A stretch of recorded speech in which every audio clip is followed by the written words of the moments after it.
With those games at Bristol Rovers and Everton as well, but starting here at Bloomfield Road, where Blackpool of League One are hoping to make life very uncomfortable for their Premier League visitors of Nottingham Forest. These two sides met at this stage last season and Blackpool dumped Nottingham Forest out. Back then Steve Cooper was Forest manager. He had other priorities in his mind. He made 11 changes from the previous league game when Forest were beaten. There are changes for Nuno Espirito Santo this evening, but many of them enforced. Charlie's been mentioned the 6 players away at the African Cup of Nations. Nottingham Forest have more players away at that tournament than any other Premier League team, and they've not been helped by the injury and training picked up by Morgan Gibbs-White yesterday, so he's absent as well. So 5 changes for Nottingham Forest. We're about to get underway. Forest with a kick-off. Their captain Ryan Yates is jumping up and down, rubbing his hands together, an attempt to keep warm on what is a cold night at Bloomfield Road. Blackpool, who have won their last 7 games here at this stadium in all competitions. It's been their best home run of form at Bloomfield Road in nearly 15 years. As the players take a knee ahead of kick-off, the reminder that football is for everyone, no place for any sort of racism or discrimination. As Forest get us started, they'll play from left to right as we look down. The Brazilian Murillo plays the ball immediately out wide to the left-hand side where Nuno Tavares had come up from left back. It immediately comes back to the Forest defence, and Murillo will turn and roll it back to Vlachodimos, the Greek goalkeeper, wearing bright blue in contrast to the dark blue of the Forest outfield players, and he's away to our left-hand side defending the Jimmy Armfield end, which is the name that we always synonymous with the live football on the radio on BBC Radio 5 Live, and we always think of Jimmy when we come back here to Bloomfield Road. Blackpool penning Forest in and winning a throw-in on the left-hand side. Charlie Adam. Yeah, good start from Blackpool, just putting a little bit of pressure on that Nottingham Forest defence and getting a throw in here. Andy Lansdowne and Husband on this left-hand side. This is A.B. Morgan, who scored against Forest in the original game at the City Ground 10 days ago. He was booked in that game too. There's a bit of space here on the right-hand side for Connolly to launch it into the penalty area. And there's a good leap just on the edge of the box to try and force it away by Nicolas Dominguez, who's back helping out on the edge of the penalty area. And eventually it goes out, and that's possession back to Forest on the edge of their 6-yard box. So 90 seconds played. Blackpool 0, Nottingham Forest 0, 37 league places between them. Forest haven't lost a game since December 23rd. That was Nuno's first game in charge, and they had a player sent off in the first half of that game as well, but since then he has certainly steadied his ship. They are scoring more goals, and most notably Chris Woods has found his shooting boots, the Kiwi who had scored 4 goals in 23 appearances for Forest under Steve Cooper, and he's got 4 goals in just 4 games. Brilliant under hat-trick, Nuno didn't he? So far. Brilliant hat-trick up at St James's Park, and like I say, he's a big focal point for them. But you know, he's good. He can hold it up for Forest, especially away from home when you need to get up the pitch. He's done a good job, and just a new lease of life under Nuno. He's given them that sort of freedom with the goals he scored, and that will help Nottingham Forest. You know, with everything that's going on off the field as well, it's important that they keep trying picking up as many points as they can at the moment. Nottingham Forest didn't start the original game between these two well. Nuno Espirito Santo will be hoping for a better grip of the game in the early stages, but so far it's all happened inside the Forest half as Blackpool come on the attack down the right-hand side. There's 4 tangerine-shirted players waiting in the centre. Oliver Norman sends it in high, but too high and swirling, and that sails over the crossbar, and that is a goal kick to Nottingham Forest away to our left-hand side. This is 5 Live at BBC Sounds, the FA Cup on the BBC. Yeah, good patience there from Blackpool. Gabriel back out to Callum Connolly, but unfortunately, you know, just put too much on the cross, and he put it in behind. But Blackpool put good pressure on Nottingham Forest, not allowing them to try and build up and settle, and Nottingham Forest now just going long with this goal kick. Jordan Gabriel, who's a former Nottingham Forest player, he made 4 appearances for Forest in their promotion season 2 years ago, and he scored a powerful diving header in the original game at the City Ground 10 days ago.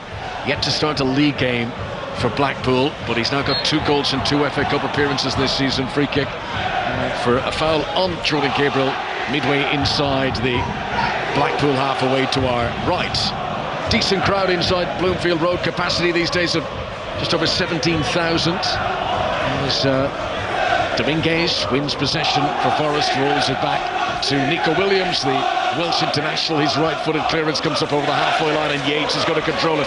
Chance of a counter-attack here for the Premier League side. Ball is hoisted. Here comes Callum Hudson-Odoi into the penalty area. It bounced very firmly on the solid icy pitch, and it took a while for it to come down for Hudson-Odoi, but he does win a corner for his team. The first corner of the game for Nottingham Forest on the left-hand side. It's 0-0. Listen, it's a bit of a hopeful ball from the Bingers, isn't it? But Connolly's got to deal better with it. As soon as he lets that bounce, then he's in trouble, and he lets it bounce over his head, and he eventually puts it out. But Hudson-Odoi was in that back post area, nearly caused the problem. So Connolly have to deal with the situation. Darren Bond, the referee tonight, no VAR because it's not a Premier League ground. Here comes the corner, swung in from the left-hand side. Free header, Murillo! Good save! Dan Grimshaw down to his left-hand side. They didn't have a defender on the post. Murillo's header was planted almost perfectly, but Grimshaw got down to make a very important save. Yeah, brilliant set play from Nottingham Forest. 4 against 4 there, and Murillo goes towards the goal and then drops back, and he puts it on his head, and it's a brilliant save from Grimshaw down his left-hand side. Dan Grimshaw, who's a former Manchester City player, never made a senior appearance for them. That's a very good save from the latest corner. Another delivery into the penalty area. Nico Williams controls in his chest, tries to hit it on the volley with the left boot. Difficult manoeuvre at full pelt, and it skews away off the outside of his left boot and away off target for a goal kick to Blackpool, who've just survived their first scare. So Tyrese Murillo not only hasn't scored for Forest, he's never scored a senior goal in his career, but he got power and he got accuracy on that header, and that was a very good attempt. Yeah, it's a great save. It's a great save. Good movement going towards the goal, and then Murillo just dropped off the other 4 Blackpool defenders and got a free header. They'll be disappointed with that, Blackpool. He's a good player, Murillo. He's only 21 years of age. He hasn't missed a game since coming in the Premier League, at least for Nottingham Forest, from a Corinthians player. There's been such an enormously high turnover of players at Nottingham Forest over the last 18 months. It's amazing the job Steve Cooper did, didn't it? With the amount of turnover of players and everything going on, and then obviously, unfortunately, the results, never went his way, and Nuno's now come in, and he's probably going to get the best of this group of players. A settled team now with the players that he brought in, top players like Singari and got Gibbs White. So Nuno looked to try and get Nottingham Forest up this league, because there'll be a bit of pressure on them because of the money they have spent. Blackpool 0, Nottingham Forest 0. Just to emphasise the turnover, so 12 months ago when these sides met, there were only 4 of the Forest players who played in that game who are still at the club. That is how, and that's just in the last 12 months, not even including the busy summer before that. Ball through the heart of the Blackpool defence, anticipated by Grimshaw. The goalkeeper, wearing all green, comes well out of his penalty area, clears it away with his right foot. He had an excellent save in the first game to deny Ryan Yates. Dan Grimshaw, he's already had a very good save this evening. Ball out of play against the compacted ice, far side of the pitch from us. Connolly has come forward to take this throw in, so this is midway into the Nottingham Forest half. Forest bring everyone back behind the ball to defend it. It's thrown into Oliver Norborn, the Grenadian international. Back to the defenders. James Husband, number 3, will launch it forward. There's a slip and the flag is raised anyway. I think at least 1, if not 2 Blackpool players were coming back from offside positions. Jordan Rhodes slipped, but the flag had been raised in the event. Yeah, again, pressure from Dominguez there on Husband, making him kick it long, but he had the press right. Goes back to the centre back, comes across, and Dominguez ready to jump onto Husband. So it's good play from Nottingham Forest. Jordan Rose, who is one of the great poachers, isn't he? He turns 34 in February, Blackpool's top scorer this season. He scored 15 times already in the league. He got 5 goals in all in December. And you think, from a Blackpool point of view, if they are to get a chance tonight, they want it to fall to Jordan Rhodes. Yeah, he's just hungry for goals, isn't he? But again, I've seen him a couple of times this year, and his link-up play has been very good. And let's say, when you have that knack of scoring goals, that never leaves you. That now, and especially in League One, where he's got experience of Championship and knows how to play the league. So when you are up against him, you know his movement. He won't run away from you. But what he'll do is, if he gets an opportunity to goal, he'll finish it. Absolutely. Jordan Rhodes leading the Blackpool attack. League One Blackpool against Premier League visitors Nottingham Forest will keep you up to date with events between Bristol Rovers and Norwich City, and Everton against Crystal Palace as well. We've got teams at all the games. We can follow the story wherever it is. But our base for the moment here at Bloomfield Road this Wednesday night on 5 Live and BBC South. Foul on Oliver Norburn, former Chelsea youth player. Free kick to Blackpool near the halfway line. Blackpool, who won the FA Cup back in 1953. They beat Bolton at Wembley in what famously became known as the Matthews final. And I do always feel sorry for Stan Mortensen with that final because he scored a hat-trick. I mean, nobody calls it the Mortensen final. It just shows the impact that Stanley Matthews had, of course, and what a presence he was. Yeah, and then talk about Jimmy as well. You know, great legends of this football club and real history of the football club. So, you know, they're well remembered, and you know, they're always never forgotten, especially Jim. Yeah, won't be around here in Blackpool. This is Andy Lyons coming forward for Blackpool. Low cross into the penalty area from Husband is cleared away, and it goes out for a throw. And Blackpool have started this game well. We're 10 minutes in now, and it's been pretty much incessant attacking from the League One side, who would love to get an early goal here and really unsettle Nottingham Forest. Good work, though, on the edge of his own penalty area there by Danilo to try and win possession back. And then this is Mangala, and he will roll it back to Murillo. Had a chance to clear away up towards the halfway line with Nuno Tavares, who's on loan from Arsenal.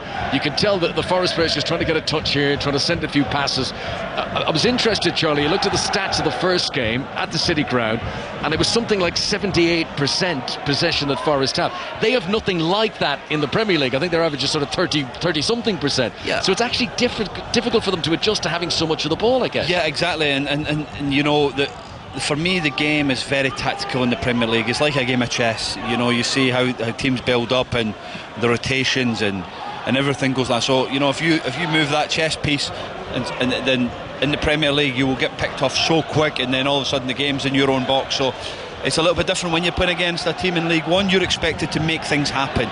You're expected to dominate the ball because, you know, ultimately you're a better player and you expect that. So for Nottingham Forest having the ball, you know, they will feel comfortable enough because they're comfortable enough on the ball. But in the Premier League it is different. So, well, tonight you'd expect Nottingham Forest to have a lot of the ball, but now can they really create that big moment to score the chances? That's the voice of Charlie Adam, former Blackpool midfielder, new Fleetwood manager, watching this game with us here this evening at Bloomfield Road. So Blackpool 0, Nottingham Forest 0 here so far. Let's get an update from Goodison Park. They're up and underway. Everton against Crystal Palace. Here's Chris Coles. 13 minutes in, Everton 0, Crystal Palace 0, but it's been a lively start, which is welcome news given how drab the original tie was. Crystal Palace looking dangerous with crosses into the Everton penalty area. Everton have had the first shot on goal. Andre Gomez from distance, shooting straight at Sam Johnston. Former Everton midfielder Leon Osman watching on. The signs for a good game are promising. Yeah, potentially. I think both teams are easing into the game, that's for sure. I think Andre Gomez has been in some good positions and able to get a couple of efforts towards goal. I don't think Crystal Palace have offered too much at the moment, but you can see how they're trying to attack today. They've got wing backs in place trying to get Eze further forward, just as we see Dominic Calvert-Lewin through on goal. Right foot shot is brilliantly saved by Sam Johnston in the Crystal Palace goal. Big left hand to divert it for the first corner of the game. 13 minutes in, Everton 0, Crystal Palace 0. Thanks very much to Chris and to Leon. Everton haven't lost an FA Cup replay at home in 30 years. We'll be back if there's any developments there. Here at Bloomfield Road, Ekpitia plays the ball forward for Blackpool. Nico Williams brings it charging out of defence, and he's tackled and fouled.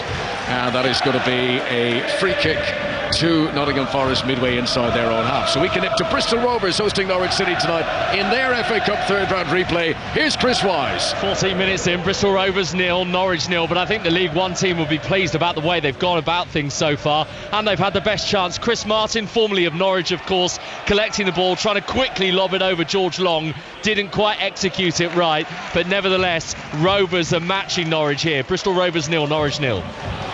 Bristol Rovers, who haven't reached the fourth round in over 15 years. Still 0-0 between Blackpool and Nottingham Forest here as Nicolas Dominguez comes on the attack for Forest. He scored a header in the original game, tries to scoop this one into the penalty area, but it is easy pickings for Dan Grimshaw, the goalkeeper, who turned 26 yesterday. Just adjusts his sock low down to his left and prepares to roll the ball out low to James Husband. Husband will bring it about 10 yards outside the penalty area. Chris Wood is the furthest forward player for Nottingham Forest. I wouldn't call it a high press, but Blackpool able to rather easily make their way up towards the halfway line here. Husband now plays it long. Murillo jumps. He's not the tallest central defender, but he's got a great spring in his heels. And then Danilo cushions a header back to Nuno Tavares. And then back to Murillo again. And again, they don't want to launch at Forest. They want to try and play through the midfield. But they're up against an energetic opponent here. And Jordan Gabriel maybe a bit too energetic as he gives away a free kick for a foul on Nuno Tavares. Yeah, Husband just giving the ball away because the game's becoming stretched. And there's opportunities for Blackpool to step in and build from the back. But again, it's being brave and keeping possession. Like Nottingham Forest, they want to build from the back. You can see that. They're trying to build up with a 4, sucking the full-backs out because Blackpool playing with a back 5, and then it allows that straight pass from the goalkeeper straight into Chris Wood. Unfortunately never dealt with it, but Blackpool have to be braver. The two centre-backs have to split and get on the ball and actually be competent on the ball and not really want to force it because the game becomes stretched. And you've seen it there, second balls, Nottingham Forest are just picking them up. Here is Petiga, and a clearance right-footed over the halfway line is cleared away by Mangala, and it'll be mopped up on the edge of the penalty area by Husband. Was that a slip? Yates, who'd gone charging forward, I think it was, because he's now checking his studs. Went down on the edge of the penalty area when he was attempting a sharp turn, and the ball is cleared away anyway and down the other end. So Blackpool, who only managed 3 shots in the first game of the City Ground, but they scored with 2 of them. Nottingham Forest beginning to settle into this a bit more and beginning to see more possession as we reach the quarter-hour stage. Yeah, no, getting a little bit more, but again, there's opportunities there because they want to build up, and that ball into Chris Wood, get into Chris Wood and get runners off it can cause Blackpool problems. But for me, the full-backs of Nottingham Forest are the outball, Nico Williams and Tavares here over on the right, left-hand side. This is Nicolas Dominguez, the Argentinian, supported by Nico Williams, who tries to send in a cross on the right-hand side, and it's blocked away by James Husband, out for another corner to Nottingham Forest, right-hand side as they come forward. Dominguez, who scored against Manchester United not so long ago for Nottingham Forest, will be the man to take this corner kick on the right-hand side. Blackpool have brought everyone back into the penalty area to defend this. Dominguez takes his time.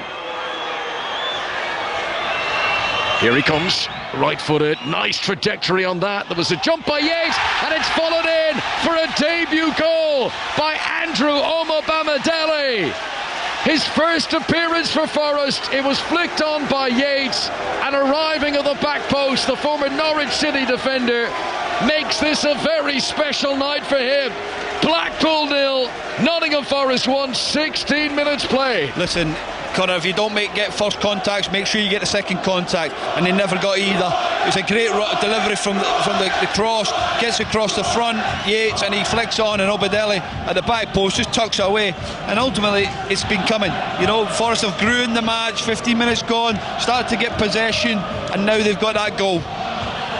So, for the first time in this tie, after playing 90 minutes of the City Ground in over a quarter of an hour tonight, Nottingham Forest for the first time get their noses in front. Forest have dropped a lot of points from winning positions this season in the Premier League, so they won't be taking anything for granted from this stage. But big moment for Andrew Omobamidele, who arrived on the 1st of September, £11 million signing from Norwich, and he's had to be very patient. He's been an unused substitute for weeks and weeks and weeks. He's finally got a shirt to put on tonight, and probably within 10 touches of the ball for his new team, he's got himself a debut goal. Yeah, brilliant. It's always nice to makes you settle in, and it's great there. I'd seen that message there for Koyate. I think just, you know, sad news for Koyate today, so obviously the respect within the dressing room and that, you know, message for there, that everybody was thinking of him. Yes, that was a good example of team bonding. We've mentioned, you know, how many new faces have come in and out through the door at the City Ground, but clearly there is a lot of camaraderie there too. Morgan here in the midfield for Blackpool. Important next 5-10 minutes now for them. Are they going to be rattled by this, going behind at home against Premier League opposition, or can Blackpool come out and swing a few punches here as Nico Williams will roll the ball back to the goalscorer Omobamidele, and he in turn sends it back to the goalkeeper Vlachodimos away to our left-hand side. Nuno Tavares has it with Murillo. This is all on the edge of the penalty area. Ball up towards Callum Hudson-Odoi. Callum Connolly comes in and gets in ahead of him, and the ball goes out of play for a throw into Forest on the far side. Yeah, Blackpool, they don't want to commit too many people because they'll get picked off. You know, it was an opportunity for the goalkeeper just to roll it into Mangala, but he chose to go to the fullback. So if Nottingham Forest want to really dominate this game, they just have to keep moving the ball, penetrating, and the opportunities will come. OK, we've had the opening goal here, and Chris Wise. The mem is reverberating because Bristol Rovers of League One are ahead against Norwich City. They're 1-0 up, and it's a beautiful strike from Luke McCormick. A corner that was recycled to the edge of the box. McCormick has struck it so sweetly, low to George Long's right-hand side. And as it stands, Bristol Rovers are going to Anfield in just over a week. Bristol Rovers 1, Norwich 0.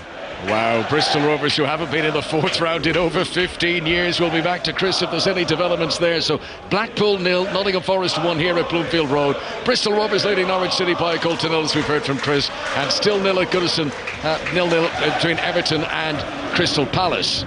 Blackpool have possession, midway inside the Forest half, but short of options. Abby Morgan's got to turn and roll it all the way back to the goalkeeper away to our right-hand side. Blackpool will come again. That's a good ball out to Andy Lyons on the left. Dominguez working hard to get back goal side and help out Nico Williams. James Husband will give it infield to Morgan once again. And then his crossfield attempted pass is cut out by Callum Hudson-Odoi, but a very hard-working CJ Hamilton is able to nudge in and win possession back for Blackpool again. The response has been good. The body language from Blackpool is positive. Yeah, absolutely. But Morgan there trying that long diagonal. He doesn't need to, just keep it simple, move it round the back, because only Chris Wood's up front, and then you can bounce him out. Now you go, if Husband drops down, he gets on. Again, poor touch from Husband. Now he's given away to Mangala. Here is Mangala coming over the halfway line. He's got Callum Hudson-Odoi out wide left. He gives it just a bit shorter to Nuno Tavares. Now out to Callum Hudson-Odoi, who's only had one start since October. As Forest hold on to possession in the midfield. Nuno Tavares back into Mangala, turns away from Jordan Rhodes and rolls it back to Andrew Omobamidele. Back to Mangala again, nice footwork. Then Nuno Tavares takes his eye off it, loses the ball, lunges in and stretches and commits a foul for a free kick. Foul on Jordan Gabriel, free kick to Blackpool just inside their own half. Yeah, poor touch from Tavares there, and he concedes a foul. But you know, I'm just watching this Nottingham Forest player. They got Gibbs White out, 6 players away at the AFCON. And it just shows the Premier League, the quality and the standard of the squads that they have now. To be able to call on the rest of the players and the quality they have is just, that's why you invest in so much of these players and the quality they have. So, you know, Nuno's got a good squad working here, and I think, let's say, a lot of that's down to what Steve Cooper managed to recruit and what Nottingham Forest have brought in the building. Blackpool 0, Nottingham Forest 1 for now. Jordan Rhodes working hard to regain possession for Blackpool there inside the Forest half. A high ball is lofted towards the edge of the penalty area. Omobamidele can only flick it straight up into the air. Dominguez is in though to help him out, and supported by Nico Williams, that Premier League quality which Charlie mentioned. They trust each other in possession. They'll play a pass to someone even when he's tightly marked because they know he can handle it. Ball over the top here, looking for Hudson-Odoi, who's miles offside, and the flag is raised by Wade Smith, the official down below us, and that is a free kick to Blackpool, who still trail. Yeah, it's not a bad ball from Yates, but again, I've seen that the opposite fullback Tavares was on, and that's the out ball for him.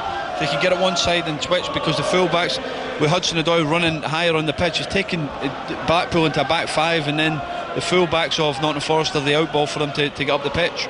Nuno Tavares trying to get a left back, hasn't played in the Premier League in quite a few months, hasn't played since September, went off with a muscle injury against Manchester City. He did play in the first game between these two 10 days ago, hoping to impress Nuno Espirito Santo this evening. Nuno Espirito Santo, who's never lost an FA Cup game against a club below the Premier League level. This is Morgan, 10 yards inside the Nottingham Forest half, gives it infield to Noor Byrne, and then towards the edge of the penalty area, where Jordan Rhodes with his back to goal tried to sort of flick on a header and it doesn't find a teammate. Forest will clear it up towards Chris Wood, who's managed to release it to Yates, and then Clever manages to smuggle it out to the right hand side and pick up Nicolas Dominguez. Forest just relaxing into the game thanks to that opening goal scored by Andrew Omobamidele. They've had 2 attempts on target, Forest, and they've scored one of them. Here's Hudson-Odoi cutting in off the wing on the left hand side, floats in across. That's too high for Chris Wood, didn't even jump for it. Ball goes out harmlessly for a goal kick to Blackpool. Let's nip back to Goodison Park. Everton against Crystal Palace in all Premier League FA Cup third round replay this evening. Here's Chris Cole. Still waiting for the opening goal of this tie. Everton 0, Crystal Palace 0. 25 minutes in. Little to report in terms of goalmouth action. The action we have seen has come from range, mainly from Crystal Palace. Jefferson Lerma shooting over from an angle. Tyreek Mitchell deflected shot that went comfortably wide. Everton, though, Leon Osman thought they should have had a penalty, or pertinently Jack Harrison thought he should have had a penalty. Clipped just inside the penalty area. Maybe. I mean, it was very close as to whether he was inside or not. I'm surprised the foul wasn't given, but I just think everyone's a little bit flat with Everton at the moment. Everton are a fan base that have took an awful lot of hits in recent weeks, and that is transpiring tonight. The crowd are a little bit quiet. They're waiting for the team to do something to burst into life. As yet, the game hasn't done that. I think Everton have been quite negative with their passing, quite a lot of sideways passes, just waiting for somebody to really stand up and take hold of this game. It's all a little bit subdued at Goodison Park. Everton 0, Crystal Palace 0. Thanks very much, guys. Remember, we will have winners in all these FA Cup replays one way or the other tonight, even if it takes extra time, even if it takes a penalty shootout to see who goes through to round 4. Nico Williams with a crunching challenge there on Jordan Rhodes, but then he plays a pass too far in front of Chris Wood, and it was almost like playing on concrete there. The ball skid away from the Kiwi, evidence of the frozen pitch that they've been dealing with here in the build-up to the game. Charlie Adam. Good pressure there from Williams and Yates getting the ball off Jordan Rhodes, and then unlucky, just a little bit heavy the pass. But again, just looking at Mangala here, it looks to me he's got the same profile of, listen, he's not in that quality yet, but a Michael Essien, isn't he? You can see his profile, he's stocky, strong, quick, really comfortable in the ball, covers the ground well. So no, at the moment, Mangala looks to be controlling the game for me in terms of that Nottingham Forest in that sixth position. Last night Wolves beat Brentford in their all Premier League replay. Birmingham City went through, Luton, Bristol City after their giant killing of the Europa Conference League holders West Ham, and Newport, who beat Eastleigh to win the prize of hosting Manchester United at Rodney Parade. The winner of this tie tonight will play Bristol City in the fourth round. 1-0 to Nottingham Forest to the Premier League so far. The early goal from Andrew Omobamidele on his Forest debut. This is Morgan near the centre circle for Blackpool. The tangerine shirts, the white shorts, tangerine socks, playing right to left as we look down. Forest in their change trip, predominantly navy blue. Turn here by Sonny Carey. Plays it out to the right wing.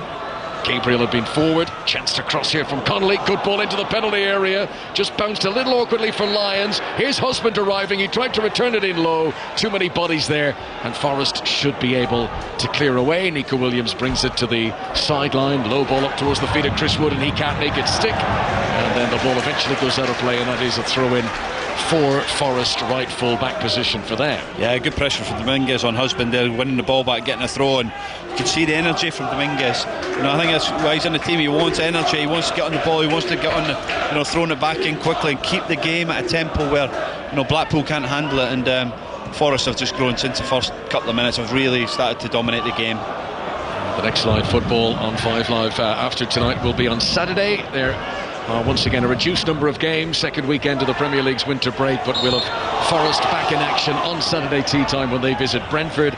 Full commentary here on 5 Live, and then 2 games on Sunday. Sheffield United take on West Ham at Bramall Lane, that's a 2 o'clock start, and it's Bournemouth against Liverpool, that is at 4:30. So free kick to Blackpool near the halfway line, cold evening.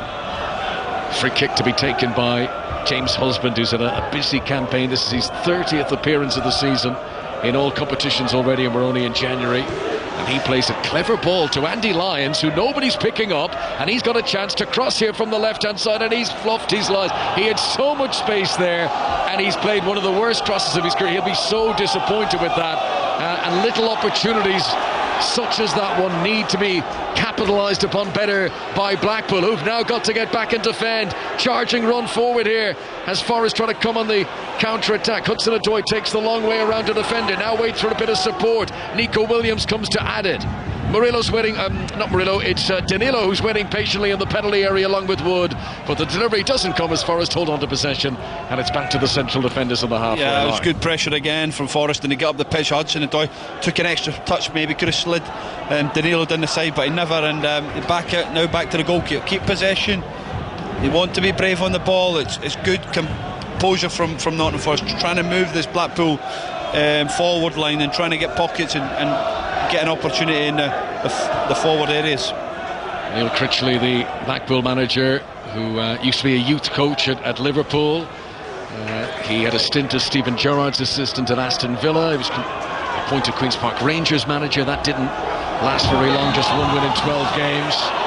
But he does seem to have found something this season with Blackpool in League One, and they're still very much in the hunt for a promotion back up to the Championship through the second half of the season. Blackpool 0, Nottingham Forest 1 here. It's the 4th time that Neil Critchley has come up against Forest as a manager, and he's never had a win against them in the past. This early Andrew Umobamidele goal is making it difficult for Blackpool, but there is still time.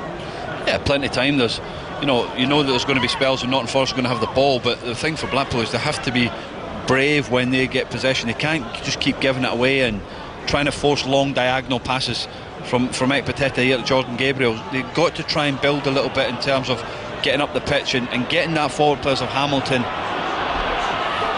Here come Blackpool on the attack down the right hand side. Gabriel's done enough to win a corner. CJ Hamilton took it to the byline right hand side, and that is going to be a corner to Blackpool, and they'll send the big men up from the back for this and force Nottingham Forest to bring everyone back. Murillo with the touch to take it away from Hamilton to put it out for this corner kick. CJ Hamilton, who scored against Lincoln 2 league games ago, scored against Forest in this competition last season. We mentioned how they didn't use the free kick a few minutes ago to good effect. Can Blackpool get the full emphasis from this corner kick? Right hand side as they come forward. Very packed penalty area waits. The huddle of players around about the penalty spot. There's no Blackpool players inside the 6-yard box. They're all sort of between the edge of the penalty area and there. The referee, who needs eyes in the back of his head as he tries to keep on top of all the jostling for position. Marvin Ekpiteta is up inside the 6-yard box now. As the ball does come in, it was a decent delivery but headed away. Maybe Sonny Carey can keep it alive here. Right-footed ball was not a great delivery in. They'll try to make the most of it, and eventually a shot comes in, but a way off target. And no real bother there for Nottingham Forest, who've still got the 1-goal lead. That was a bad, good cross pass, wasn't it? He had Albie Morgan in, and he has the shot on his left-hand side, but you expect better from Blackpool. Good, better delivery there, opportunity maybe even to roll it to the edge of the box. Blackpool had taken on Nottingham Forest's players into that 6-yard box, so maybe something they're trying to work on for maybe the next set play. Albie Morgan, who's got 3 goals in his last 2 games, free signing from Charlton last summer. He wasn't threatening Vachidimos with that particular attempt. 1-0 to Nottingham Forest away from home at Bloomfield Road. This FA Cup 3rd round replay Wednesday night on 5 Live and BBC Sounds. Dan Grimshaw rolls a ball out to Oliver Norburn just outside the penalty area, and to James Husband, left hand side, who's been hounded here by Dominguez, and he turns and he swivels, and he's done well to clear it away up towards the halfway line. Last touch appeared to come off Nico Williams, and that is going to be a throw in to Blackpool, left full back position for them. So when Steve Cooper was dismissed last month, Forest had been on a run of 1 win in 13 games. They were then beaten in Nuno Espirito Santo's first game in charge, but they haven't lost since. As Carey jumps, doesn't get a clean connection on his header midway inside the Nottingham Forest half, but Umobamidele clears away. It's received by Callum Connolly on the halfway line. Blackpool getting it back again. Good lunge to try and regain possession by Hudson-Odoi, but Blackpool hold on to it. Norburn will encourage Husband to come over the halfway line here, left-hand side for Blackpool, trailing by a 1-0 at home in the FA Cup 3rd round here on 5 Live tonight. Still Bristol Rovers 1, Norwich City 0, still Everton 0, Crystal Palace 0. The other games been played in this competition this evening. Connolly, right-footed ball, will come down just inside the penalty area. Attempt to control it by CJ Hamilton. He's done well to keep it alive. Gabriel will come in off the touchline on the right-hand side. Norburn now delivers it towards Jordan Rhodes. Umobamidele's header away. Yates might have handled it. That's certainly what the Blackpool supporters are shouting about there. I don't think it was in the penalty area anyway. And eventually the ball goes out for a goal kick to Nottingham Forest, and it remains Blackpool 0, Forest 1. Yeah, it would have been a soft free kick, but again, just a little bit of pressure from Blackpool. Jordan Rhodes turning the ball over, putting that Nottingham Forest near the end of the box, and just that little clip ball over the top. But they're huffing and puffing at the moment, Blackpool. They're just waiting for somebody to really spark it. Is it going to be a you know, a Hamilton, or is it going to be a Kerry going to spark this place alive? But at the moment, I just think Nottingham Forest are in cruise control. Blackpool used to really struggle in FA Cup ties against top flight opponents. They went 11 of them in a row, losing each time. But just lately that sense of intimidation has eased, and Blackpool have progressed from 2 of their last 4 FA Cup ties against Premier League teams, including beating Forest last season. Are they going to get the chances tonight on this cold evening in the northwest? This is Murillo just inside his own half, giving it to Nuno Tavares. Not the easiest pass to receive, powerfully struck. Nuno Tavares was right up against the side. Quick thinking by Blackpool to take the throw in. Jordan Rhodes into the penalty area. Good recovery, Murillo, who then kicks the ball away into the Blackpool fans behind that goal. It's another corner to Blackpool, who keep banging on the door here with 12-11 minutes to go until half time. Yeah, I think it's for the reaction of Murillo. He just kicks it straight into the crowd, and they're not too happy, but he's picked up a yellow card there. Yeah, he did apologise in the after. He came back. I mean, there was no need. The ball had gone out. It came back off an advertising hoarding, and no need at all. He walloped it away into the crowd, but it was sort of a low hit that could have hurt someone in amongst the spectators. He's been shown yellow for that, and to be fair to him, he did wave an apology to the pocket of fans, so the ball came near. I'm pretty sure no one was hurt there, but they could have been. Corner taken on the right hand side, comes in low towards the front post, and it'll go out for a second corner kicking success. Yeah, they're trying to get this front post area across the front. Gabriel getting across the front there, but well defended from that Nottingham Forest backline. Set pieces, you feel, will be important for Blackpool tonight. Can they make them count? Nuno Tavares is patrolling the front post. This is lofted towards the rear. There's no one there. Headed away by Dominguez. Straight to Sonny Carey on the edge of the box. He'll retreat and gives it back behind to CJ Hamilton, who was the deepest lying player of the outfielders for Blackpool. They try to come forward down the right hand side. No way into the penalty area. Callum Connolly, he's put under pressure by Dominguez, and the ball is forced out of play on the far side, and that will be a throw into Nottingham Forest, who are weathering the storm here of Blackpool's attempts to get back on level terms. It's Blackpool 0, Nottingham Forest 1 here for now. Let's go back to Bristol Rovers, hosting Norwich City tonight. Here's Chris Wise. And still the home side of League One, leading by a goal to nil. 8 minutes of the first half to play. Luke McCormick with it. What a terrific strike it was as well. So the cup shock is on for Norwich. They've lost Danny Bart to injury, so Marcelino Nunez is on for them, but they haven't offered too much since Rovers took the lead. Bristol Rovers 1, Norwich 0. Half chance here for Blackpool as the ball skidded across the edge of the penalty area, and CJ Hamilton just wasn't able to bring it with him into the box. He tried to flick it into his own path, but he couldn't get firm purchase on it. James Husband has possession for Blackpool. Blackpool playing from right to left as we look down. 1-0 down after the goal scored from a corner by Andrew Mobamedele on his debut. Down goes Oliver Norburn, fouled near the halfway line. Free kick to Blackpool. Norburn sort of politely inquiring, not quite waving an imaginary yellow card, but inquiring of referee Darren Bond if perhaps any further action was required. I think he got away with one there. I think it's good pressure from a midfielder, and Albie Morgan there puts him under a bit of pressure, Norburn, and he nearly got caught. We mentioned the Blackpool won the FA Cup back in 1953. Nottingham Forest, 2-time winners of the competition. Here's a ball played into the penalty area by Husband, looking for the tall frame of Ekpiteta, who'd made his way forward into the box there, but surrounded by Nottingham Forest defenders. The visitors are able to bring it away. Nuno Tavares, who's made a few mistakes tonight, gives it away. Norburn delivers in low towards the edge of the penalty area. Cut out, and a chance of a counter-attack here. Ryan Yates brings it up to the centre circle. 2 teammates outside him to the right-hand side. He rolls it short to Dominguez. It's been a slow transition over the halfway line from a Forest point of view, and Blackpool have got every player back in their defensive formation now. Forest holding on to possession and retreating back into their own half once again. Murillo has it on the left-hand side, the short sleeves and the gloves tonight for the Brazilian. Earlier on this evening they had all sorts of endeavours to make sure that this game did go ahead. There was air blowers out on the pitch and a particular icy patch as Forest trying to get it forward to Chris Wood here, but it's gone out ahead of him on the edge of the Blackpool penalty area, and the ball is cleared away down the right hand side and out for a Nottingham Forest throw. So Blackpool 0, Nottingham Forest 1. Yeah, good pressure there from Nottingham Forest getting the ball back. Gabriel under a bit of pressure, but at the moment the game is a little bit stretched for Blackpool, and at the moment if Nottingham Forest really get control of the ball, they can pick them off quickly. So Blackpool have to be aware of when they're going attacking forward. They have to make sure they've got the numbers behind the ball, because if they don't, with the quality Nottingham Forest have got, to pick you off. Nuno Espirito Santo brought Wolves to the FA Cup semi-finals in 2019. They almost got to the final. They were 2-1 up going into injury time, and they lost 3-2 in the end. This is Yates on the attack down the right-hand side for Nuno Espirito Santo's new club, Nottingham Forest. Mangala's there to help out. Yates gets another touch, but not a good pass, too far in front of Dominguez, and the ball goes out for a throw-in to Blackpool. Ideally, Nuno Espirito Santo would love the second goal here before half-time, and then his team could rest up a little bit in the second period. But 1-0, as we know, Charlie, always a dangerous lead in football, particularly cup football. No, absolutely, but again, I think I wouldn't be, if I was Nuno, I wouldn't be really anxious. I'd be really calm in terms of what I've seen.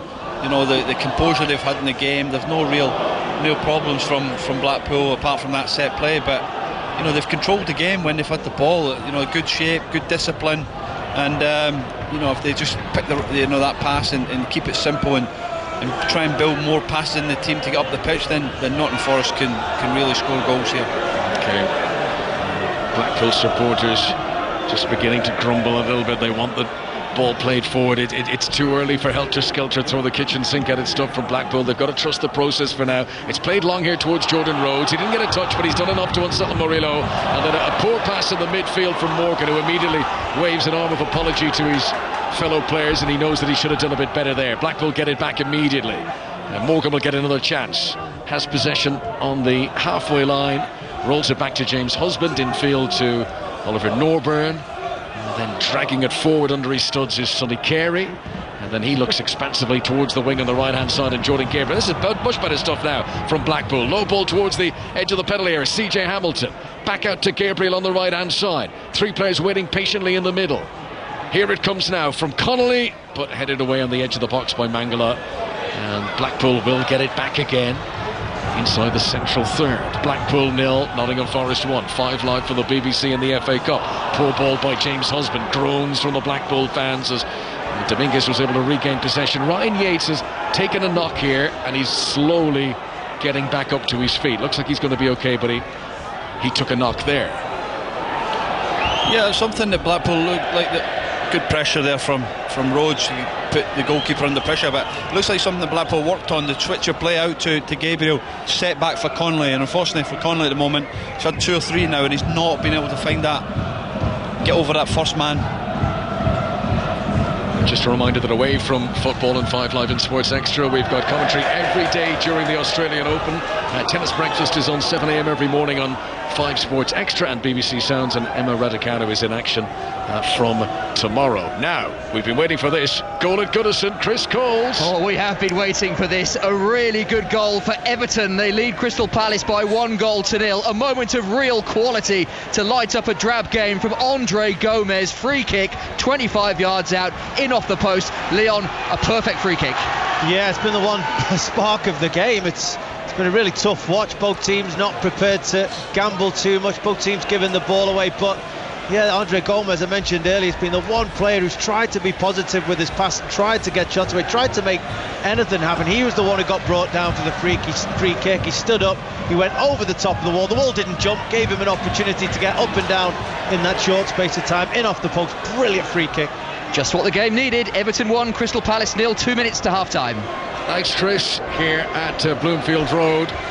Nottingham Forest have possession. Mangala just a moment ago with a very well-timed challenge on Jordan Rhodes to shut down a Blackpool attack. Blackpool, who've had plenty attacking moments in this first half, but haven't been able to match Andrew Omobamidele's. I knew I was going to trip over that at some stage. I did so well. I was doing great for a while, and it's completely got away from me there. But yeah, they're trying to cancel out the goal that he scored from a corner earlier on. Yeah, again, it's just seeing out the last few minutes here from Nottingham Forest, working their way up to the pitch, coming all the way back to defence, and then getting out the other side. It's been good play from Forest. Here comes Danilo, the Brazilian, down the left-hand side. Good ball into Chris Wood. Little turn on the edge of the penalty area. Back out to Danilo, crossing position left-hand side, just a few yards from the byline. Sends it in low, and Callum Connolly will clear it out for a corner kick to Nottingham Forest on the right-hand side. Forest, who scored from a corner earlier on in this first half. We've got just over 2 minutes to go until half-time at Bloomfield Road. Home side dragging everyone back into the penalty area. I think if you're both managers, you're listen, obviously Neil will be disappointed with the set play, but Nottingham Forest have not really cut them open. At times they've shown a little bit of quality going forward, but you know, apart from the set play, there's nothing really happened in both boxes, but an opportunity for Forest here. Nuno Tavares standing over the corner kick, short run up. Good power on the delivery in, though. That was very good, and it was Akpateta who headed it out. It was Dominguez who tried to fire it back in, but too high, and it sails over the crossbar, and that is a goal kick to Blackpool, away to our right-hand side. That's a brilliant delivery from Tavares there, and CJ Hamilton having to react quickly to head it back the way out there, and Dominguez takes a shot for the bar, but it's a great delivery for Tavares again. An opportunity for Nottingham Forest there. Blackpool not defending set plays at all at the moment. Yeah, it's the best we've seen from Nuno Tavares in the game. The 24-year-old on loan from Arsenal, spent last season on loan at Marseille. This campaign at the City Ground, but his Nottingham Forest career is yet to take off. He's had injury problems, and Morello here makes an interception, stretching foot on the edge of his own penalty area. He puts it out for a Blackpool throw. So we moved into the final minute of the regulation 45 in the first half here at Bloomfield Road. 1-0 to Nottingham Forest. Blackpool on the attack down the right-hand side. And can they give the home supporters something to cheer here ahead of the break? It's a chance to launch one in. Jordan Gabriel is stretched back as far as he can to the advertising hoarding, runs up to the sideline, sends in a throw that comes down to the edge of the 6-yard box. Chance, but it goes across the face of goal, and it squirts along the goal line. Any touch at all, and Blackpool could have been 1-1, but it comes all the way across and out for a throw. Yeah, Forest don't deal with a long throw. It bobbles in, Connolly off Connolly, and Ekpateta flashes it across the goal, and it's where you'd expect Jordan Rhodes, the goal scorer, just not really gambling on it there. Was he just hanging at on the 6-yard box, and normally Rhodes was in there 2 or 3 yards out, and he'd have a free hit in the net, and it would have been 1-1, but you know, Nottingham Forest got away with that. Ekpateta wasn't shooting there. He did score against Forest Green the second round, but he was trying to pull it across for someone else to touch in, and it nearly worked. That's arguably the best chance that Blackpool have had in this first half as we move into stoppages at the end of the opening 45 minutes, and it's one solitary minute to be added on. Danilo for Forest has been robbed of possession. CJ Hamilton midway inside the Nottingham Forest half gives it back to Morgan. Forest working hard to contain any attempts from Blackpool here to come forward. Is back to the halfway line, and Akpateta again, short to Morgan. Morgan gives it back to Akpateta, who scored against Burton in the trophy last week, so he's been in the goals this season. He plays it long, bouncing inside the penalty area, just too high for Jordan Rhodes, and Vlachodimos is able to come out and smother that. So that should be that for Nottingham Forest to take a 1-0 lead into the dressing room at half-time. Yeah, I think Nuno will be delighted with what his team have given him. Not played for 10 days. They've shown good energy, good control of the game, passed the ball well enough, and apart from that little chance there at the end. But there is the whistle from Darren Bond. So the Premier League side, Nottingham Forest, hold the advantage at the break. The goal which came from a corner, Ryan Yates flicking onto the front post, Andrew Omobamadele on his debut, finishing well at the back post. Blackpool's attitude has been good, their work rate has been good, but they're up against a Premier League opponent here, and at half-time it's Blackpool 0, Nottingham Forest 1. Well, Connor's summed that up there, hasn't he, Charlie? You know, their effort, their work rate, their attitude all bang on, but they're up against a Premier League club and they're a League One side. Yeah, absolutely, and if you don't defend set play as well, that could win you the game, but also could lose your game. At the moment, that's what's cost Blackpool. You know, the game has been pretty even in terms of chances, but you know, if you don't defend your box well, and they managed to get a goal, but you know, they've been vulnerable with most of the set plays that Nottingham Forest put in the box. So again, you can run, you can chase, you can harry, but if you don't want to defend your box well, then it doesn't give you a chance to get anything out of the game. So they'll be disappointed with that, but again, they're still in the game. There's 45 minutes, and they have to come and bring that energy that they have for the first 45. And you would argue that all 6 sides are still very much in this FA Cup, given that there's just 1 goal separating the sides in each of the games. Back with Connor and Charlie for the second half. Let's go to Goodison, where it's the home side who've got the goal. Chris Coles. Courtesy of Andre Gomez, touch of class from a free kick just before half-time. Everton 1, Crystal Palace 0. Gomez won the free kick, he took it, scored it beautifully, in off the post from 25 yards. It's really been the only bit of quality in a scrappy first half. Palace have threatened through Eberechi Eze, who perhaps should have scored when well placed just inside the area, and Tyrick Mitchell's left foot shot from close range, really well saved by João Virginia. That just moments after Everton had taken the lead. The Gomez free kick really belying the overall quality of this game, but it's hopefully set up a decent second half. Everton 1, Crystal Palace 0. Come on then, Leon Osman, wax lyrical about this free kick. Well, it's the only thing to talk about really from that first half from an Everton point of view, because it's not been the best of performances, it's not been easy on the eye, but they'll be delighted to be 1-0 up going into half-time. Crystal Palace had the best chance of the game, I thought. Eberechi Eze should have finished much better than he did from the edge of the penalty area, but then that's all about Andre Gomez in a game, as Chris just mentioned, that has lacked real quality. That was an outstanding moment, and they always look better when the goalkeeper scrambles all the way across and is at full stretch and can't quite get there, and it goes in off the post. The wall didn't jump. I think that was a big contributing factor. I think it just went over the top of that wall, but take nothing away from Andre Gomez. Brilliant free kick. I mean, it's a cliche, isn't it? But having him back from injury is like having a new player for them. Yeah, I mean, quite simply for bodies first and foremost, because Everton have been short on personnel, but also, you popped him into a midfield, and he's one of the few players that Everton have that his first thought is, what can I do with the ball? How exciting can I be? What kind of penetrating pass can I play? And he doesn't get it right all the time. Far from it, he's looked a little bit rusty at times, but it's the intent that he's bringing. I think tonight, Onana especially, but James Garner in that middle of the pitch for Everton have been, very, very safe with the passing, very, sideways, allowing Crystal Palace to step in on, turning down opportunities to play penetrating passes. But Andre Gomez hasn't. He's been pretty impressive.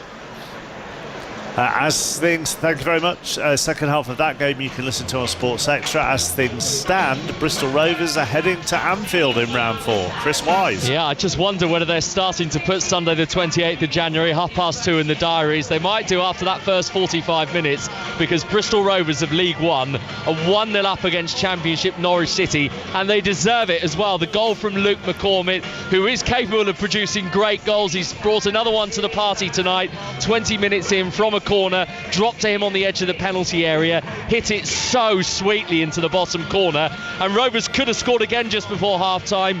Luke Thomas side footing wide from just inside the box. Norwich have got into good areas, but any time the ball's come into Rovers' box, there's been someone in blue and white on the end of it. This place is absolutely pumped up, chappers, as you can imagine. Bristol Rovers 45 minutes away from going to Merseyside. They're leading 1-0. Well, anything City have done, Rovers will want to do as well. 8:37, you're listening to 5 Live on a Wednesday evening. Joe Critcher has the news. Listen on BBC Sounds. This is BBC Radio 5 Live. MPs are in the final stages of debating the government's Rwanda bill after concluding the votes on amendments. Downing Street's insisted it's confident the bill will pass at its third and final reading, despite yesterday's rebellion by 60 Conservative MPs. Chris White, a former Conservative special advisor, says he agrees with that prediction. There will be more rebellions of the size that you had yesterday, probably around 50 or 60 on the line-by-line scrutiny at committee stage. But in reality, because Labour is supporting the government on that, none of those votes will actually pass. So the real moment of danger is at third reading, but the conversations that I'm having are suggesting that the rebellion is just going to melt away at third reading. Lincolnshire County Council has begun a rapid review after a 2-year-old boy and his dad were found dead at a property in Skegness last week. It's thought Bronson Battersby died of starvation after his 60-year-old dad had a heart attack. Social services visited the house twice in early January but received no reply. Heather Sandy, the head of children's services at the council, says she's extremely sad about what happened. it's devastating. You know, it's a really tragic incident. The team work incredibly hard every day to safeguard families. They have great relationships with the families that we work with. This is, you know, absolutely devastating for us, and, you know, obviously very much more devastating for the family. And then our thoughts are with them. Buckingham Palace has announced the King will attend hospital next week to be treated for an enlarged prostate. His condition is benign. Our royal correspondent Sean Coughlin says the palace was keen to share details of the King's diagnosis to encourage other men to get checked. I think it's rather unusual to have done this, but in a way, I think that the signals within the message, they're fairly sparse in the details, but they're suggesting that this isn't a cause for concern, and also this is a thing that affects many men. And we know there are many public health campaigns trying to encourage men to get checked, and I think this will be part of it. Kensington Palace earlier revealed the Princess of Wales is recovering in hospital after undergoing planned abdominal surgery, which was a success. The former James Bond star Pierce Brosnan has pleaded not guilty to illegally entering a dangerous area in Yellowstone National Park in the US. Visitors who ignore designated paths can face up to 6 months in jail and a fine of nearly £4,000. The Met Office says tonight could be the coldest January night for 14 years. Last night, temperatures fell as low as minus 14 degrees Celsius, making it the coldest night of winter. New amber warnings have been issued for heavy snow in Scotland later. And the BBC has agreed a deal to sell the EastEnders set and its other studios at Elstree in Hertfordshire to the insurance company AXA. The corporation reportedly made £70 million from the deal. The BBC will lease the site back to film the soap. On the Football Daily Podcast. The Women's Football Weekly. With me, Ellen White. Ellen White coming forward for England, and there is the second! And Lee Ben Haynes with some of the biggest names in the WSL joining us every week to discuss everything that's happening in the women's game. Right after the World Cup, got told, we're going to America. I thought, amazing. 10 days into training, did my meniscus, and the next day they flew to America. Blocked header 6 yards out, Ellen White! The Women's Football Weekly Podcast. New episodes every Wednesday. Subscribe to the Football Daily on BBC Sounds. This is 5 Live Sport with Mark Chapman. On 5 Live. Listen on BBC Sounds.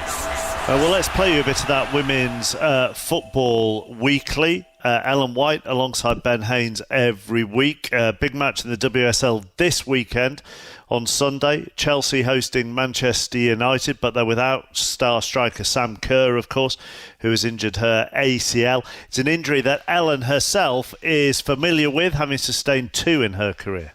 Yeah, so I did my ACL when I was 18 with the under-19s England, and that was just straight ACL. So, yeah. As ACL injuries go, it was pretty straightforward. I was back in kind of 8 months, but, you know, it's a long-term injury. It's lonely. You know, it's a big roller coaster. And then the second one I did when I was playing for Notts County, and I pretty much did everything: bone bruising, meniscus, MCL, ACL. So that took a little bit longer.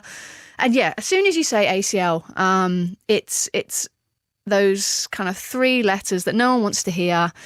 And yeah, you really do think, right, that my career's gone, it's ending. But if you know, there's so many players that have done it, and that doesn't mean that that's a good thing. But I feel like you can come back better, stronger. And I know that, you know, Sam Kerr, she's going to have Chelsea and Australia really looking after her from a medical, psychological, physiology type of way. So yeah, it's a tough one to take. But I feel like she can come back and compete at the highest level she can, and it's been done. So on a positive, look, it can happen. It's really refreshing to hear someone talk like that, though, because it's as you say, you hear the letters ACL, and then immediately the sort of panic sets into your mind. Was it like that the first time around when they told you after the first one that it's an ACL injury? Were you thinking, oh my God? Well, initially they went, you've just done your cartilage. Well, they basically gave me 2 days to try and run it off. I did. They put out cones and just went, right, go side to side. And then I was like, whoop, think I've done it. They still said you'd be out for 6 weeks. It wasn't until I did the MRI. They were like, no, they'll be out for ages. But yeah, it is horrible. But I think, more needs to be done research-wise. You need to be looking at prevention strategies, looking at strength and conditioning, the women's physiology of what a women's body looks like. So I feel like there needs to be a lot more done.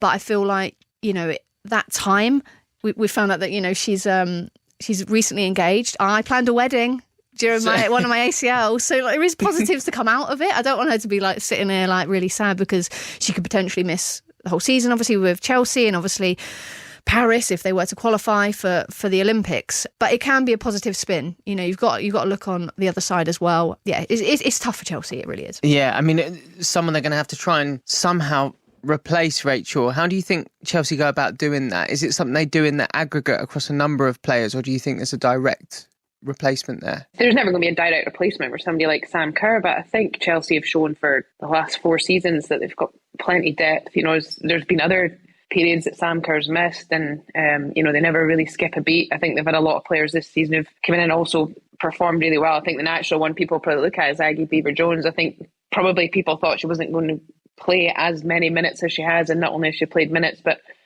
she scored in a crazy number of games in a row, I think, during that sort of spell in the middle of that first half of the season. I think my official offers a lot. Again, haven't seen loads of her, but did also get the chance to play against her in an early pre-season game, and I know from just what that was like, she's got huge potential as well, and just the quality they have. I mean, they have depth. Chelsea are the team that I think over the last few years have shown that you do need depth in your squad, and hopefully you trust that a club like Chelsea that have probably led the way and been a trailblazer for the women's programme and what they offer there, and on top of that, Australia being a country that again is very forward thinking and forthcoming with the support for their athletes that perform at an international level, then you hope that she's got a really good basis of support there. Rachel Coursey with Ellen White and Ben Haynes on this week's Women's Football Weekly, which you can find on BBC Sounds now. Africa Cup of Nations today. Earlier, Morocco beat Tanzania 3-0. DR Congo and Zambia are coming up to half-time, and that is level up 1-1. Brentford's Johan Wissa getting the goal for DR Congo. Other football news: Brentford have signed the Spanish left-back Sergio Reguilon on loan from Tottenham for the rest of the season. He's already been on loan at Manchester United for the first half of this campaign. Jordan Henderson is close to joining Ajax on a permanent deal after spending just 6 months in Saudi Arabia at their Pro League side Al Ettifaq. Away from football, Steve Borthwick has named his England squad for the Six Nations. Jamie George will captain the team in the absence of Owen Farrell. Plenty more reaction to this on the Rugby Union Weekly podcast, which will be out on BBC Sounds a little later tonight. Novak Djokovic is into the third round of the Australian Open tennis. There were also wins today for the defending women's champion Arina Sabalenka, Coco Gauff and Yannick Sinner. Tennis breakfast back on air at 7 o'clock tomorrow morning on Sports Extra, and they'll have reaction to all 4 Brits who are in action overnight.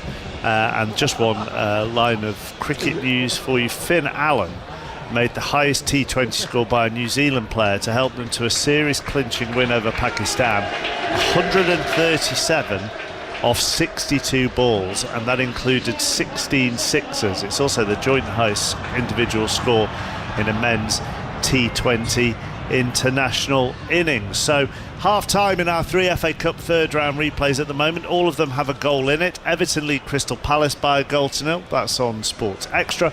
Bristol Rovers lead Norwich by a 0-0. The winners there go to Liverpool in round 4. And at Bloomfield Road, Nottingham Forest are a goal up on home side Blackpool. Let's rejoin Charlie Adam and Conor McNamara. Thanks very much, Mark. So how much do Blackpool want this? Can they get a little sprinkle of FA Cup magic? They trail Premier League Nottingham Forest by a 0-0 at the break. Andrew Omobamidele's finished with his right foot after a corner flicked on by Ryan Yates. Doesn't appear to be any changes in personnel over half-time as Blackpool are getting ready to get this game started. And alongside me, Charlie Adam, the Fleetwood manager. They might as well go for this, Charlie. You know, it's cup football. Risk losing it 2-3. go for it and try and get the equaliser. Yeah, but you don't want to take the game away from you quickly. If you end up going and chasing in the next 15 minutes and then, you know, you're chasing for 4 or 5-0 at the end. So maybe with 15-20 minutes to go, then, you know, a couple of substitutions there on the bench. You've got Alavri, you've got Karamoka Dembele, who is a very technical player. It's good. So you've got the type like Owen Dale's in good form, the games I've seen. So they're the ones that you can bring off the bench and hope to make an impact on the match. So back underway, Blackpool playing from left to right as we look down in this second period. We've got the Nottingham Forest fans housed directly to our left-hand side. They're hoping that they're going through to face Bristol City, who beat West Ham last night.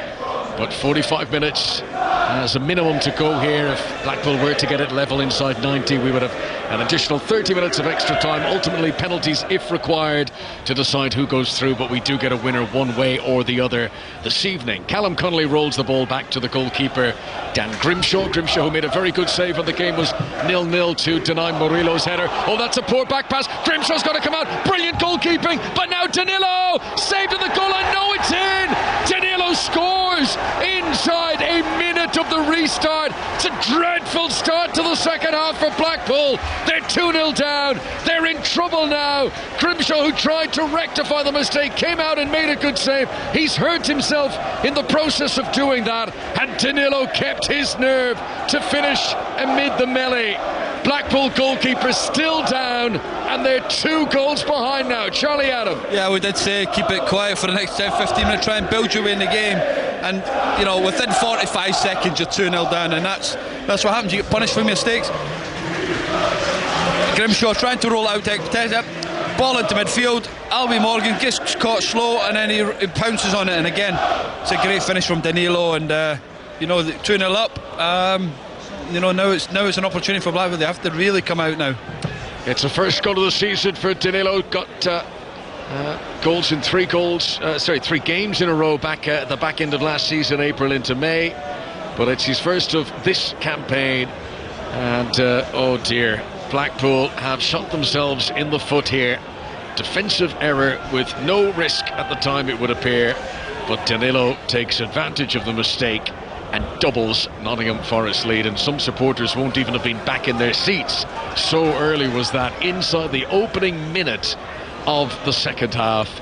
Not good for Blackpool. Their task doubly difficult now. It may be about to get even harder, because Dan Grimshaw, the goalkeeper who celebrated his 26th birthday yesterday, is still down and still receiving treatment inside that penalty area away to our left. Yeah, he's still struggling there. I think he got a kick in the arm maybe when he went to challenge the player there, and you know, that'll be a blow if he has to come off, because he's been excellent for him this season.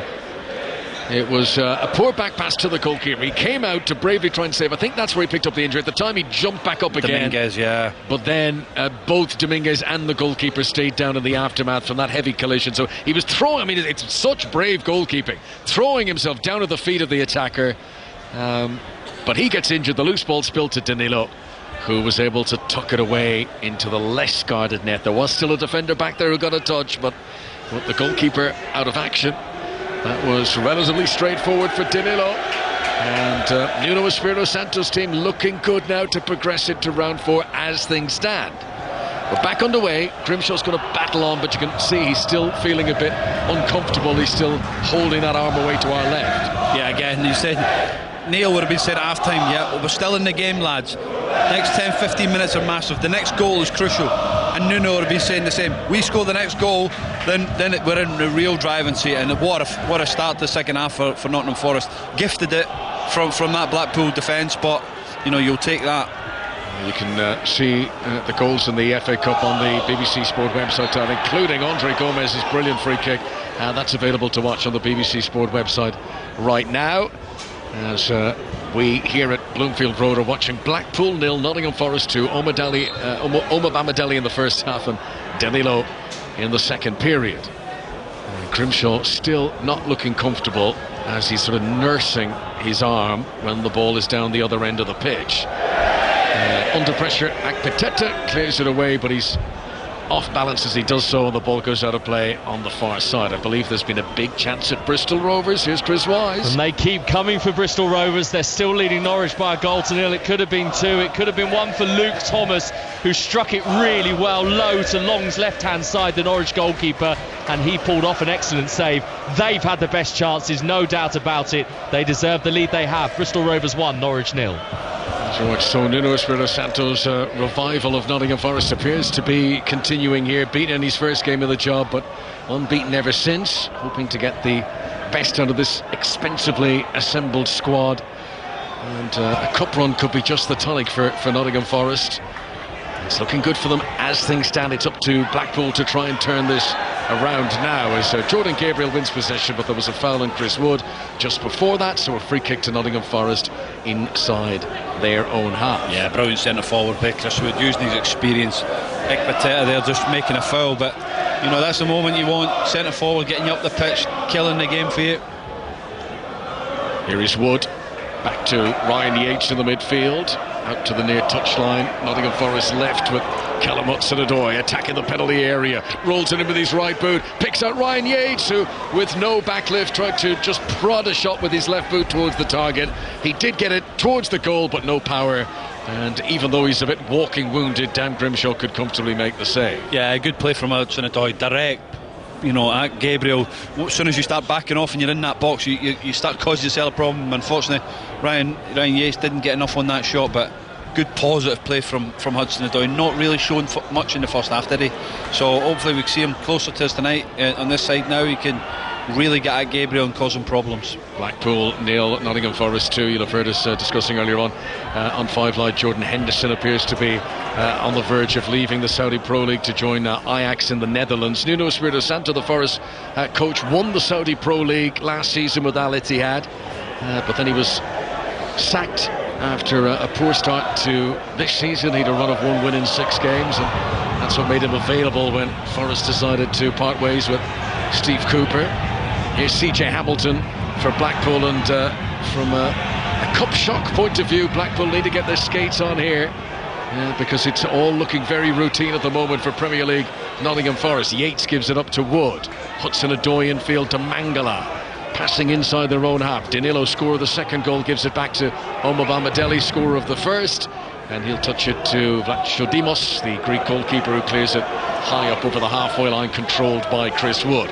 Control is the word from Forest at the moment. Mangala back to Omobamidele, just gets a little touch onto Dominguez, the Argentinian international. Infield to Mangala, once again the Brazilian, who's making his 50th appearance for Forest this evening. Now a chance, Dominguez to Wood on the edge of the D, tries to pirouette and turn, back onto his left boot, tries to shoot, it's charged down by Connolly. Hudson-Odoi is going to work to keep it in play down near the corner flag on the left, and he succeeds in doing so. Nottingham Forest still on the attack, ball rolled in low to Chris Wood, drags it back to Hudson-Odoi, plays another 1-2, he's running along the edge of the penalty area here, but there's no room for a shot, and he takes the cautious approach and he rolls it back to Omobamidele, and Forest holding on to possession here, leading by 2-0 in this FA Cup third round replay on 5 Live and BBC Sounds. Yates in possession for Forest, wearing their change strip, predominantly navy, playing right to left as we look down. Yates gives it into Mangala again. Finally a mistake after a long period of Nottingham Forest possession, but Hamilton's not going to be able to hold on to it for long. He runs into Nuno Tavares, and Forest get it back again. This is Danilo looking for space on the right hand side, and Nico Williams receives it with Andy Lyons breathing down his neck. He's done very well to keep it alive there, the Welshman. Dominguez now, we're really seeing the quality in tricky conditions on a cold night in Blackpool, but Forest are holding onto the ball in tight corners, always finding the extra man for the pass, and at the moment they are thoroughly frustrating their League One opponents, Blackpool. Yeah, it's a joy to watch Nottingham Forest here. Here's Dominguez taking advantage of a mistake. His pass isn't great towards Hudson-Odoi, and that's a crunching tackle that comes in from Jordan Gabriel to win it back briefly against his old team, but Forest get it once again. Danilo out to the right hand side, Dominguez These are now tiring passages of play for Blackpool as Forest hold on to possession even though one of their players is down, and Norburn comes across and crunches into a challenge, and the ball goes out of play into that compacted ice that is still visible along the edge of the sidelines of the pitch. So an injury delay here with Callum Hudson-Odoi down for Forest. Chris Wise has seen another goal at Bristol Rovers. Equaliser for Norwich. Bristol Rovers 1, Norwich 1. Sam McCullum's effort came off the inside of the post, bounced out to Gabriel Sara a couple of yards out, couldn't really miss. So the Championship side back on level terms. Bristol Rovers 1, Norwich 1. Crystal Palace reached the semi-final 2 seasons ago. They're away at Everton tonight. Chris Cole's watching at Goodison Park. And they are trailing to Everton, who still lead by a goal to nil. 10 minutes in to the second half. That Andre Gomez free kick, the one moment of quality, remains the outlier really, because the second half has begun scrappily. The only noteworthy incident, an overhit Nathaniel Klein cross that came off João Virginia's crossbar and bounced to safety. Leon Osman watching. The onus very much on Crystal Palace to try and find a way back into this game. Yeah, and they showed on 1 or 2 occasions in the first half they know how to create an opportunity. We haven't seen either team really have any real control over this game. Both teams have given the ball away far too often, but as you've said, it's on Crystal Palace now to try and get hold of the ball, put Everton on the back foot and get back in this game. Eberechi Eze had that brilliant chance in the first half. You feel that he's the key for Palace? They need to get him on the ball as much as possible? Yeah, absolutely. He's running with it right now, and every time he does, not only do the Crystal Palace fans come alive, but the players around him start to make runs and believe he's going to be the man to create something for them. So yeah, they'll be trying to get him the ball as often as possible. It's all about what positions he can take up. Where can he stand to try and really frustrate Everton and make it difficult to pick up, because we know what kind of player he is. Winners at home to Luton in the 4th round. That's Everton as it stands. 56 minutes in, Everton 1, Crystal Palace 0. Thanks very much to Chris and Leon. Callum Hudson-Odoi is now hobbling off the pitch at the far side. There's a bit of activity around the Nottingham Forest technical area. We're still waiting to see if it's confirmed if he is going to be replaced here. And further injury delay, because Grimshaw, who was hurt in the immediate build-up of the second goal, is now down again, and a further delay here. So we're not missing any live action. Just to let you know what's coming up tomorrow night on Thursday's 5 Live Sport. Eleanor Oldroyd on from 7 p.m. From 7:30, the first episode of the Women's Football Weekly with Ben Hames and Ellen White. From 8 o'clock, it'll be 5 Live Golf tomorrow. Ian Carter, Katrina Matthew and Zane Scotland joining Ellie from the Dubai Desert Classic. You'll hear the feature interview with Tommy Fleetwood as well, as they discuss the idea of a world tour and what it could bring. Maybe the men's pro game back together after a turbulent last year or so. From 9 o'clock tomorrow, the Euro Leagues with Steve Crossman, Keelan Ballaghay, Rafa Honigstein and James Horncastle, looking at the biggest stories across European football. Still Grimshaw receiving treatment, and it is the transfer window, Charlie. It seems to be a quieter one this time round. I guess the cautionary tales of what we've seen with Everton and Forest in trouble now, and clubs are wary of not overspending. And someone also said to me today that maybe a reason we haven't had too many deals yet in January is because those bottom 3 in the Premier League look rather settled, that the other teams aren't as worried about being dragged in, and they're not panic buying as such. What do you make of it?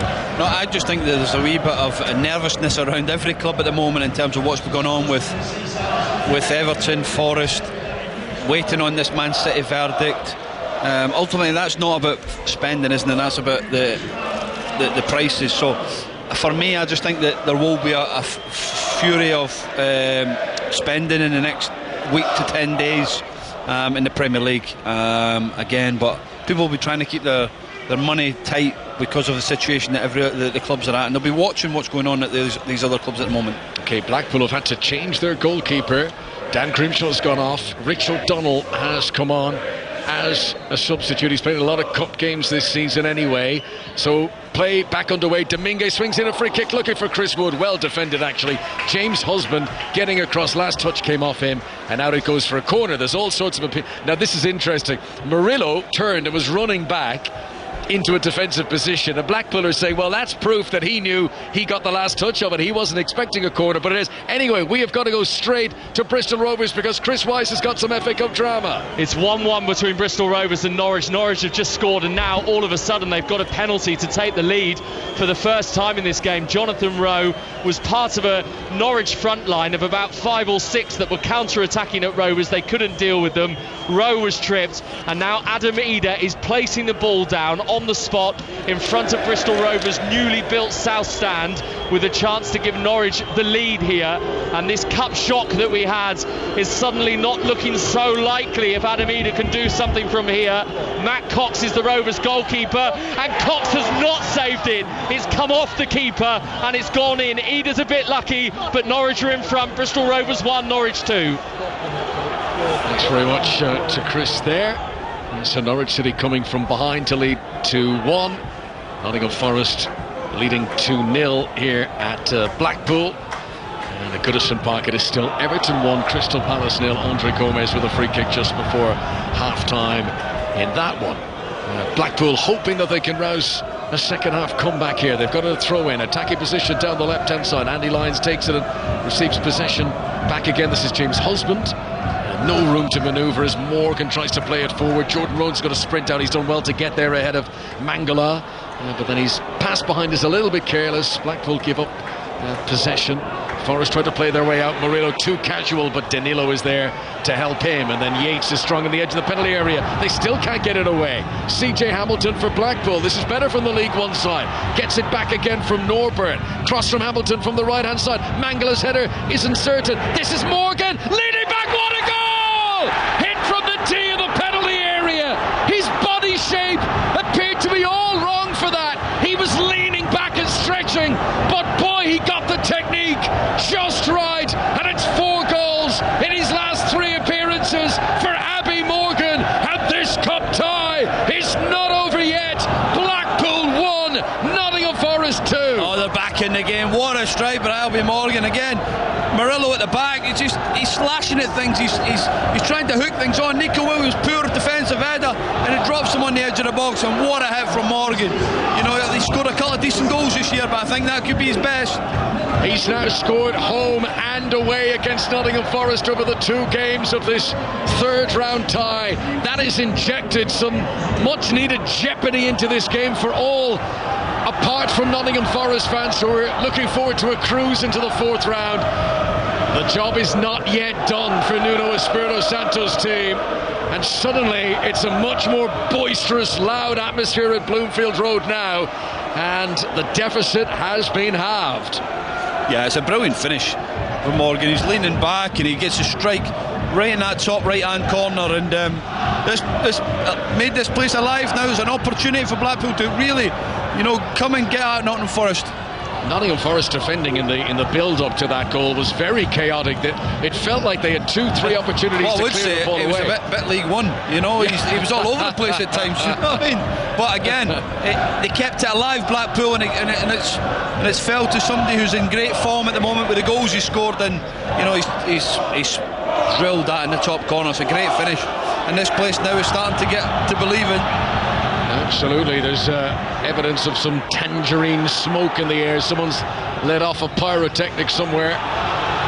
2-1 in favour of Premier League Nottingham Forest, but renewed interest from League One Blackpool, who want a free kick here on the edge of the penalty area, but the referee says no. Jordan Gabriel is the player who was fouled, and he's slow to get back up to his feet. Forest come down the other end. Danilo with a brilliant crossfield ball to pick out Callum Hudson-Odoi in the penalty area. Tried to shoot early, came off Callum Connolly, and it's cleared away by Morgan. The Blackpool goal scorer, anywhere will do, launches it down the other end and returns possession to Nottingham Forest. There was danger of this seeping away. The cup tie is active once again. Yeah, absolutely brilliant. But again, Blackpool don't need to really go and chase it, because they'll get picked off if they do. So it's important that they just keep momentum by keeping possession when they get it, and not allow Forest to really break and then on the counter-attack and concede that 3rd goal. Nico Williams' possession for Nottingham Forest. Halfway line, far side of the pitch from us, the right as Forest come forward. Omobama Deli will give it to Murillo. Across the back 4 they come. Nuno Tavares back into Murillo, now Ryan Yates, and Forest want to recapture some of the flow that they had at more composed moments earlier on in this game. Remember the first leg of this at the City Ground, the original game that was a 2-2 draw. It was Blackpool who went 2-0 up, and Forest were able to hook them back in for 2-2. And now Neil Critchley's decided, hoping that they can do the mirror image here away at home, and that they can come from 2 goals down to get this to 2-2 again. If they manage it, it'll bring this into extra time tonight. Here comes Jordan Gabriel, the former Forest player, to CJ Hamilton, who was involved in the build-up to the goal. He has it just outside the penalty area, the Blackpool attack. Rolls it back for Connolly, high and hanging towards the back post. Little Andy Lyons was in there, used his presence as much as he could. Blackpool hold on to the ball and remain on the attack. Morgan to Husband on the left-hand side. It's worked really well now. Can he deliver? Hudson, no, it's into the side netting. Husband's low cross took a deflection on the way through. It's a corner to Blackpool, and how the mood has changed here. It's incredible how goals change games. Suddenly Blackpool believe again. Yeah, good energy. Get a cut back there. Connolly, probably his best cross deep, and then he keeps it alive from the Husband, and just flash it across, and you get a corner. Here comes the corner, played in from the far side. Good delivery in on top of the goalkeeper, and Fletcher Demos is able to punch away only as far as Sonny Carey. He tries to rattle it back in, and it's blocked down by Nicolas Dominguez, and the ball ricochets out for a throw-in on the right-hand side. Look at those Blackpool fans behind the goal, up on their feet now, fists punching the air. The metronomic chants as they get behind their team here, and Nottingham Forest are being asked questions in a game that had been very comfortable for them up until recent minutes. Blackpool 1, Nottingham Forest 2. 5 Live and BBC Sounds in the FA Cup third round. Omobama Dele clears away. Wood has turned well near the halfway line. Has he managed to keep the ball in play here? He has. This is really good from Chris Wood. He's got one defender between him and the penalty area. Wood now looking up to see if any support is arriving. Dominguez on the right hand side, just on the edge of the penalty area. Back for Nico Williams. Shot in on target. Saved by the replacement goalkeeper O'Donnell. Hudson-Odoi tries to play it in again. There's appeals for a handball, I think, but the referee waves play on, and then Mangala with an overly robust challenge, and that'll be a free kick to Blackpool, and it's become a fiery game here now. Brilliant. We said at half time, didn't we, just before the second half, we'd love it to explode, and it has done. You know, we got an early goal, and then obviously Blackpool get themselves back in the game, but this place is now bouncing, and they just need to use that energy to, you'll get them up the pitch to go and cause Nottingham Forest problems, because there's an opportunity here. Nottingham Forest, who are missing 6 players away at the Africa Cup of Nations. One of them, Cheku Kouyate, who today was given permission to leave that tournament to return to Dakar after the sad death of his father. And when Omobama Dele scored the first Forest goal tonight, he held up a number 8 shirt with "Thinking of You, Kouyate," the words written on the back of it. They're missing Morgan Gibbs-White tonight as well, and they're up against a Blackpool team with renewed vigour after that Abbey Morgan goal. Morgan's just had a heavy touch on the edge of the Forest penalty area there, and the ball is rattled away down to Rich O'Donnell away to our left-hand side, who's making his 10th appearance of this season, and they've all been in cup competitions between the FA Cup, the League Cup, the trophy as well.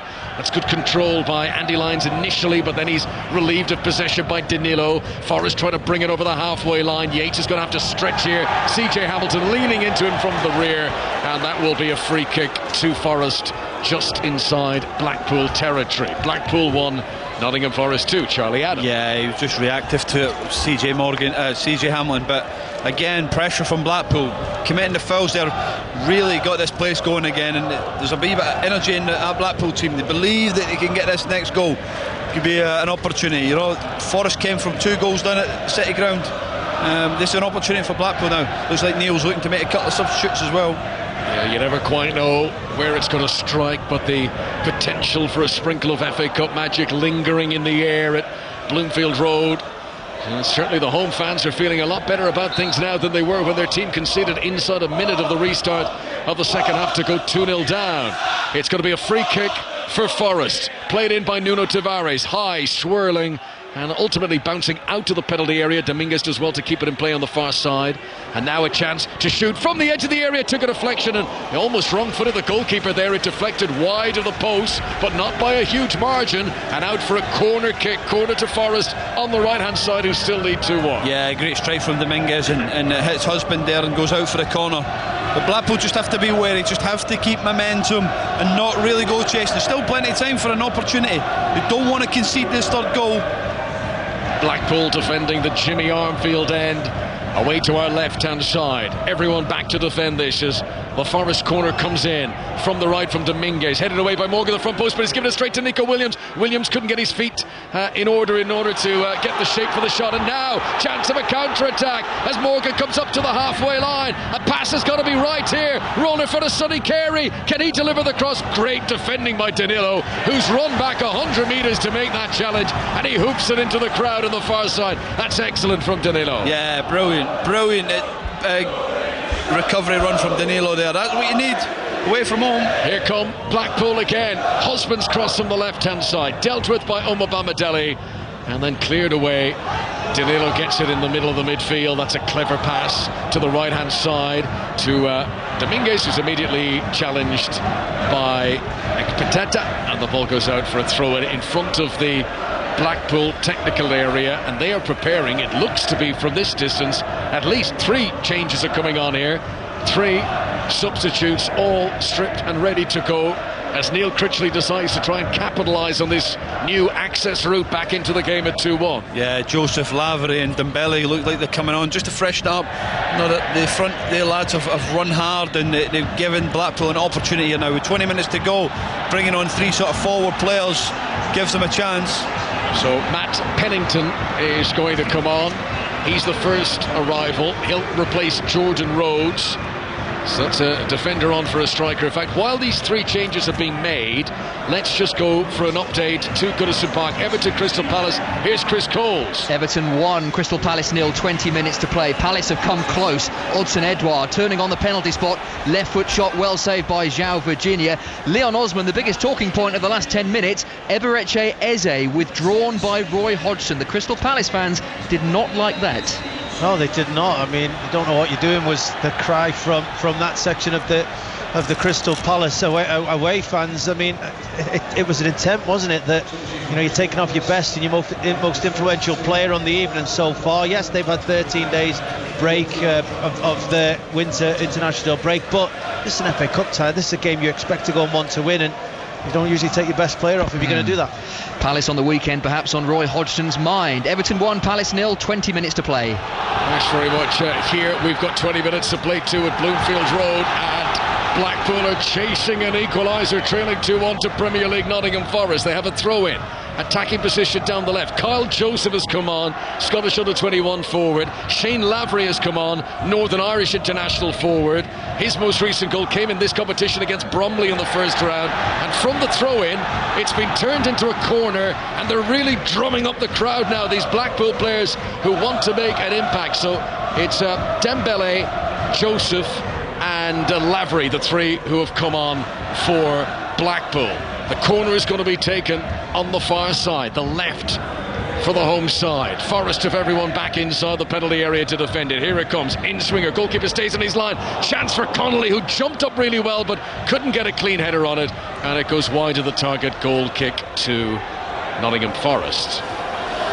Big chance at Bristol Rovers, all told, against Norwich City. Here's Chris Wise. With 18 minutes to go and the scoreline still Bristol Rovers 1, Norwich 2, but Chris Martin, the former Norwich player, really should have equalised all on his own at the back post, 6 yards out. His shot saved by the legs of the Norwich goalkeeper George Long. So it is still Bristol Rovers 1, Norwich 2. Yes, these are the last 3 of the 3rd round FA Cup replays. We'll get the full lineup for the 4th round finalised by bedtime tonight as Mangala wins the ball cleverly on the halfway line. Chance of a counter-attack here, but shut down by brave defending by James Husband, who cleared the ball away knowing he was going to get a knock afterwards, and he gets a free kick for his team. Yeah, it's a soft foul, isn't it? No, I don't think it's a foul. Husband plays the referee there, and it gives Blackpool an opportunity to put it forward. So here they come down the left-hand side, too far in front of Shane Lavery, and the ball goes out for a throw into Nottingham Forest. Right full-back position for them. So Forest need cool heads here. Blackpool getting ready, winding up to throw everything at this on a night in which Forest had a 2-goal lead and were looking very comfortable early in this second half, but now they need to dig in their heels and see it through on a cold night with the sea air blowing in on top of us as Danilo rolls the ball, of which Kyle Joseph is going to stretch it, and he's done really well. Joseph has won the ball ahead of Nuno Tavares. Now can he make the most of this here into the penalty area, down a bit of a blind alley, and eventually the ball goes out of play, and that is going to be a goal kick to Forest on the right hand side. That was Dembele, in fact, who won the ball and broke into the penalty area, but he couldn't get it back into a danger zone, or he couldn't get a shot on target, and it goes out for a goal kick. Goal kick to Nottingham Forest, away to our right hand side. Yeah, he's got that dynamic, explosive Dembele. He's a clever player, he's technically very good. He's just driving there, and unfortunately just went nowhere, and they ended up going for a goal kick. But he's the one that wants to get on the ball, because he can cause you problems, Dembele. Karamoko Dembele, who's the younger brother of Birmingham's Shariki Dembele. Blackpool 1, Nottingham Forest 2, the score here as Danilo tries to come forward again. Score of Nottingham Forest's second goal tonight. He's held up on the edge of the penalty area. Yates will keep things moving out to Callum Hudson-Odoi on the left-hand side, pulling it back with the lime green boots onto his right boot, playing it short to Nuno Tavares. Clever ball, chipped towards the edge of the box, but Yates unable to receive it, and all he can do is help it back to Rich O'Donnell, the replacement goalkeeper, who had to come on in place of the injured Dan Grimshaw earlier on in the second half. Blackpool 1, Nottingham Forest 2, if you're just joining our coverage on this FA Cup third round replay night on 5 Live and BBC Sounds. All the details of tonight's games in tomorrow's Football Daily podcast, which will be available from BBC Sounds first thing in the morning. Kyle Joseph tries to keep the ball in play on the far side, but he can't, and it goes out for a Forest throw, and they're beginning to take their time over these restarts now, the Premier League side. Yeah, they're just trying to cut down the time a little bit and use the game to slow it down, because they can know that the Blackpool have had a little bit of a momentum. They've had a push, the supporters are on their side, and Forest are just using their experience now just to calm the game down a little. So all the games tonight are tight, one goal between them, with Forest leading 2-1 here away at Blackpool, with Norwich leading 2-1 away at Bristol Rovers, and with Everton still one goal in front of Crystal Palace at Goodison. They all kicked off at 7:45, so they will all climax around the same time. And remember, if any of them finish level, it goes into extra time, and we'll keep across the stories all evening here on 5 Live Sport. Here at Bloomfield Road, Forest fans making noise away to our left-hand side, maybe thinking that they can capitalise on the new bravery being shown by Blackpool. Will there be gaps left to the back that Forest might be able to get a third? It's a throw-in for Nico Williams, Forest number 7. Takes his time, then throws it towards the corner angle of the penalty area, headed away by James Husband. Back out to Nico Williams, flicks it infield to Mangala. There's an attempted slide by Dembele, but he doesn't get anywhere near the ball. Forest hold on to possession. Nuno Tavares to the near touchline and to Callum Hudson-Odoi, 5 yards outside the penalty area, creeping, tiptoeing towards the edge of the box, then just forces it in front of Chris Wood, who tried a little drag back. Danilo was his target on the edge of the 6-yard box. Blackpool haven't been able to fully clear here, and Yates picks it up once again wide on the left-hand side with the support of Hudson-Odoi. It's very tight and congested, and the ball eventually goes out of play, and a throw into Blackpool, right full-back position. By the time the stoppages are added on, Blackpool have got somewhere between 15 and 20 minutes still to go here. Yeah, plenty of time. If you just need to keep momentum, get the ball closer to the Forest goal, make things happen. Get Dembele on the ball, little pockets where he can slide passes for Lavry and Joseph, because they're the ones that can cause the problems. Blackpool, who were relegated from the Championship last season, they're currently 4 points off the playoff places in League One. They're 10 points off the automatic promotion spots.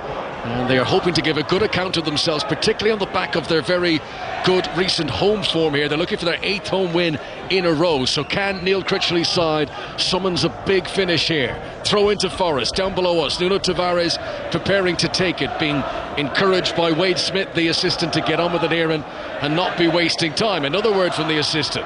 Nuno Tavares eventually throws it short to Ryan Yates, left-footed over the halfway line. Header won by Callum Connolly, then flicked on by Kyle Joseph, and he's done well there to pick out Shane Lavery. And then arriving with pace is Andy Lyons outside, but he can't bring the ball with him, and Forest get it away and out for a throw into Blackpool, who remain on the attack on the far side. And there's no time to waste as the throw-in is taken quickly. Lyons to the byline, he's done really well to hang it across. Here's a chance, and it's in!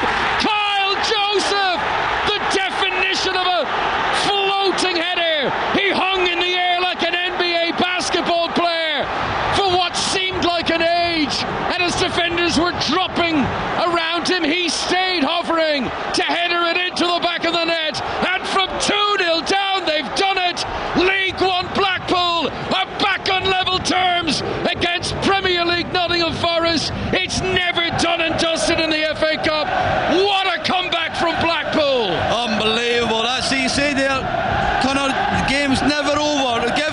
opportunity to put things in the box, get throw-ins.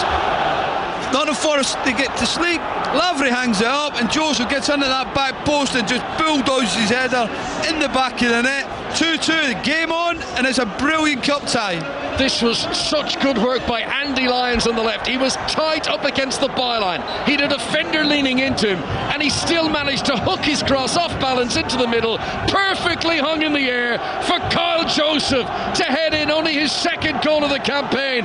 What an important one for Blackpool, and Nottingham Forest can't believe that they've let this 2-goal lead slip. The Forest fans away to our left, look at the expressions on the faces. They are stunned. They did not see this happening against a team 2 divisions below. No, for 60 minutes they were in cruise control, but again, as soon as you come off it and you have energy, this crowd can lift you.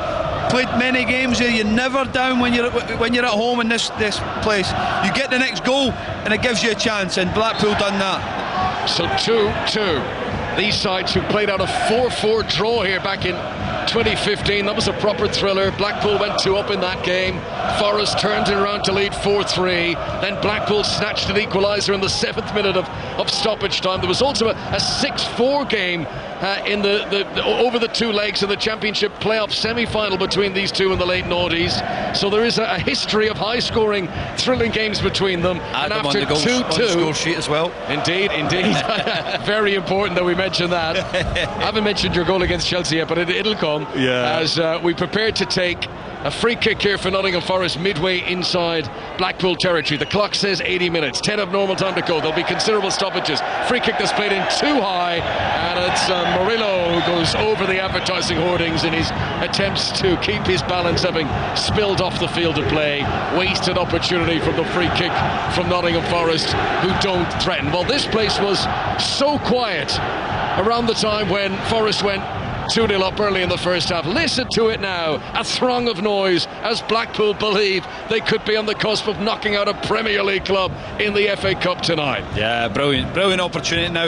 Last 10 minutes, momentum again. Blackpool, the swing from what Forest were in control to now Blackpool, they've got momentum. It's important that they keep using that and they don't go chasing the game and look to try and get this winner, because Nottingham Forest can pick you off. Here's a chance. Nico Williams sending it across, but too close to Rich O'Donnell, and he holds it. O'Donnell, who's come in and been steady since having to come on and replace Dan Grimshaw, who went off injured earlier on in this second half. I mean, difficult circumstances. Talk about difficult circumstances for Blackpool. At home against a Premier League team, going 2-0 down, losing their goalkeeper to injury right at the start of the second half. I mean, many teams would crumble in these circumstances. Yates tries to drill in a shot, and Morgan bravely throws his body in the way to win it back for Blackpool, and Joseph, scorer of the dramatic equaliser, picks it up and sets off deep into Nottingham Forest territory. Mangala held him up. Yates got back too. Morgan, though, has played a great ball here in front of Lyons. Can he deliver again? He's challenged inside the penalty area by Nico Williams. It's another corner to Blackpool, and they've got wind in their sails now. Yeah, brilliant play from Andy Lyons. Been brilliant on that left hand side, getting up and down, and then he gets a corner here. Opportunity for Blackpool to go and put quality in the box. Let's see if this Nottingham Forest centre back defenders can go and defend the set play. 2-2. Remember, Blackpool have had the best home record of all teams in League One this season. They're confident playing here. Corner comes in low, but it's been missed by everyone. That came through about 12 players. No one got a touch on it right the way through along the edge of the 6-yard box, and currently being held up by the corner flag by Akpik-Teta. Right hand side as Blackpool come forward. He tried to spin it into the box, but it ricochets out for a goal kick. Goal kick to Nottingham Forest. And I'll tell you, with Brentford to come at the weekend, Nuno Espirito Santo wouldn't want extra time. He'll want his team to get a winner here before the end of the regulation 90 minutes. Yeah, absolutely, and it's an opportunity now. Maybe a couple of substitutions from Nottingham Forest, but what a corner that was, right across the middle of the 6-yard box, through 12 people, and unfortunately for Blackpool, nobody was on the end of it. Blackpool winning all the second balls now. Here they come with Jordan Gabriel into the penalty area. Murillo's challenge. Gabriel goes down. Blackpool want a penalty. Gabriel jumps back up. He's supported here by Dembele. Low ball across the face of goal, and it's scrambled away. Blackpool so close to taking the lead for the first time tonight. What a gear change in this game. It was looking so routine at 2-0 to the Premier League side. Now it really could go either way. Yeah, absolutely. Brilliant from Jordan Gabriel, driving inside of Murillo, and he and he gives him a chance. It's not a penalty, but he reacts well. Dembele comes round the front, takes it and cuts it, and the goalkeeper just palms it out, and there was nobody in that Blackpool within 7-8 yards of the goal to tap it in. 2-2. 84 minutes played. Lavery tries to break into the penalty area for Blackpool. The last defender back there is Omobamidele, and all he could do is put it out for a corner, and he gives a sort of shrug to his teammates. Nothing else was on there, but Blackpool have looked dangerous with these set pieces, and of course they send everyone up again. Now Hudson-Odoi is down, and with the ball out of play, referee Darren Bond is going to come across and have a word with the Nottingham Forest winger. So if you're just joining our coverage here tonight, Omobamidele on his Nottingham Forest debut gave the Premier League side the lead early in the first half. Then immediately after the restart for the second period, Danilo took advantage of some haphazard defending to make it 2-0 to Forest, but then a quite wonderful goal off balance from Abby Morgan dragged it back to 2-1, and ever since then Blackpool have been in the ascendancy. They got their equaliser, a header from Kyle Joseph, 2-2, and as things stand this cup tie is heading towards extra time unless either of these teams can get a winner in the next 10 minutes or so. Hudson-Odoi has been asked to leave the field if he requires treatment, but otherwise play can continue. I think they're going to make a change to replace him anyway. Nuno Espirito Santo has been preparing a few substitutes for some time now. Harry Toffolo is going to be coming on. Brandon Aguilera as well, the lesser spotted Brandon Aguilera, who's yet to play in the Premier League, will come on. His only appearance for Forest so far has been as a sub in the League Cup game against Burnley in August, so he'll come on to replace Hudson-Odoi, and Nuno Tavares will make way for Harry Toffolo, who's comfortable slotting in at left back. And when play does resume, it's going to be a corner to Blackpool. Not ideal circumstances here to make a double change. Making two substitutes when defending a corner is a thing that many teams don't like to do because it unsettles the flow. And quickly Toffolo and Aguilera sprinting to get into position. Referee has given them time to settle. Now the corner's played in. Good delivery at the front post. Lyons tried to flick it on, but too many defenders there, and Nottingham Forest get it away. 2-2. Charlie Adam. Yeah, Lyons just never got enough on it, did he? If he got a contact, got a good chance there, but the Blackpool have got momentum here, ready for a counter-attack, not Forest. It's incredible how the confidence can change things, and coming from 2 goals down has really dented the confidence of Nottingham Forest here as they try to come forward, and Dominguez plays a pass too far in front of Chris Wood. However, it was cleared by a defender in front of the Kiwi, and that'll be a corner to Nottingham Forest, right-hand side for them. It's end-to-end at the moment with 3.5 minutes of normal time to play. Yeah, brilliant, that's what we want. Good FA Cup tie, middle of January, the opportunity to get into to play Bristol City in the next round, and you know you want to do as well as you can, and it's good for these both clubs to go. And we've had 2 crackers of cup tie, the first game and now this one. 2-2, everyone wrapped up warm. The corner comes in from the far side. Danilo threw himself at it, couldn't get a touch. Here's Mangal on the edge of the box, rolls it to Aguilera, who's offside. That's naive, needed to step out, and as soon as the pass was played, the flag rises on the far side, and Forest are cut offside, and Blackpool regain possession again. 3 minutes of normal time to play. He has to get back on side.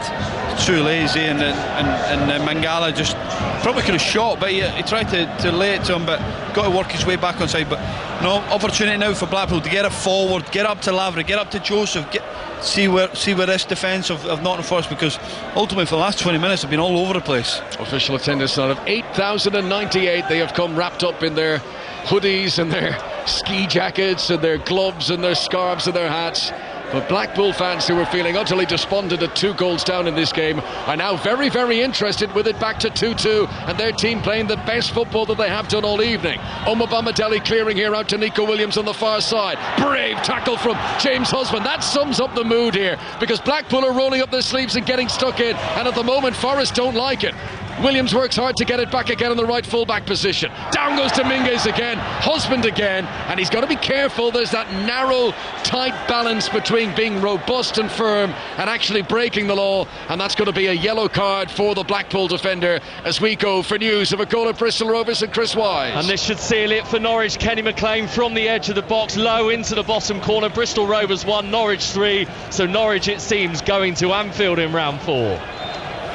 Thank you very much, Chris. All the games this evening, 7:45 kickoffs, all coming towards the conclusion of the regular 90 minutes for now. We've 90 seconds of the 90 to play here. Yeah, again, it's an opportunity now. Blackpool, do they look to try and nick this winner, or do they try and get extra time? You know, if you're the home side, you're in League One, you probably wouldn't mind extra time. But if you're Nottingham Forest, tough game at the weekend against Brentford, it's going to be a choice that they might not want extra time. 2-2 here, free kick to Blackpool, foul near the centre circle. Nottingham Forest, who've only had 2 wins away from home all season in all competitions.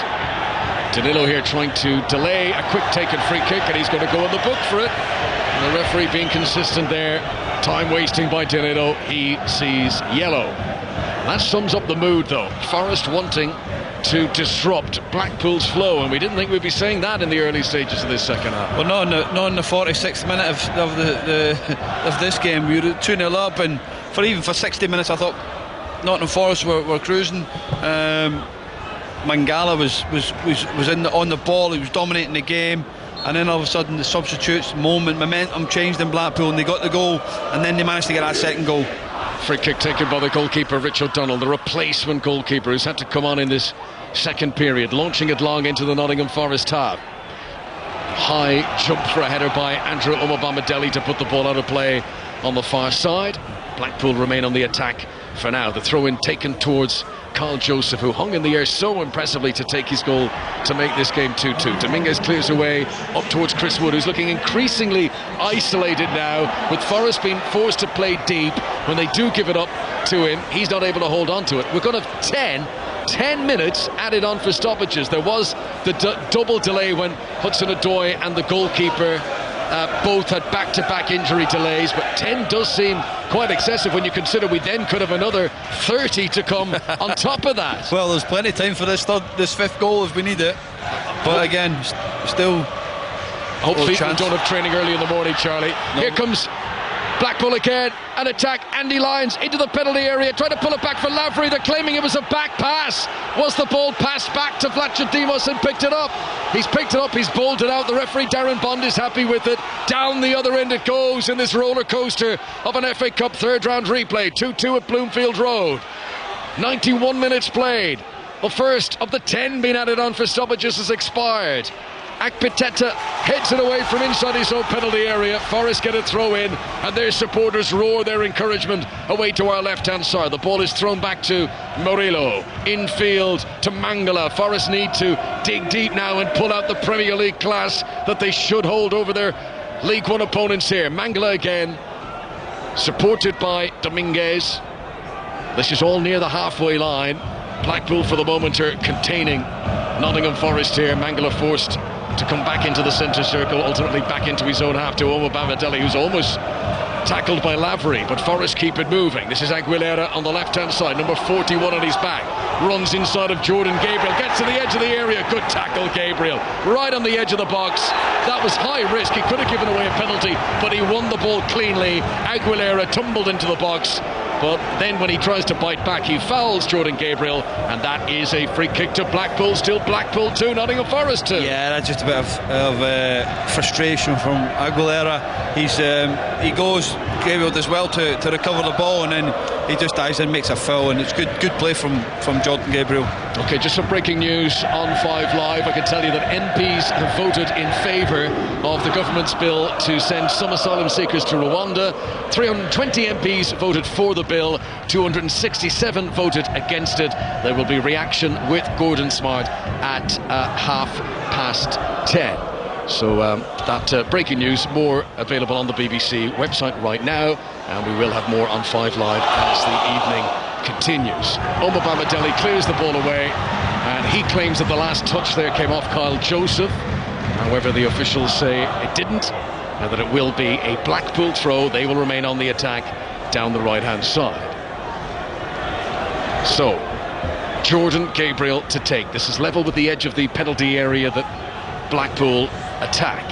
Nottingham Forest have brought everyone back into the penalty area to defend it. Gabriel, the former Forest player, gets really good distance on that. Murillo jumps and wins the header, and he's helped out to push it further by Toffolo. Forest just about scrambling out of the penalty area. Dominguez here does some good work, outnumbered on the far side, and now a chance for Yates to come forward, and his first touch was a very awkward manoeuvre to try and swivel and control. He nearly pulled it off, but not quite. Oh, now he's dragged down an opponent off the field. I think it's James Husband on the far side. They were scrambling for the ball after it had got out of play, and that is going to be a yellow card for Ryan Yates for pushing the opponent to the ground. Yeah, there's no need for it. John Husband's just trying to block the ball, and he just grabs him to the ground. I know it's a bit of a frustration from Yates, but you can't do that, and he deserves his booking.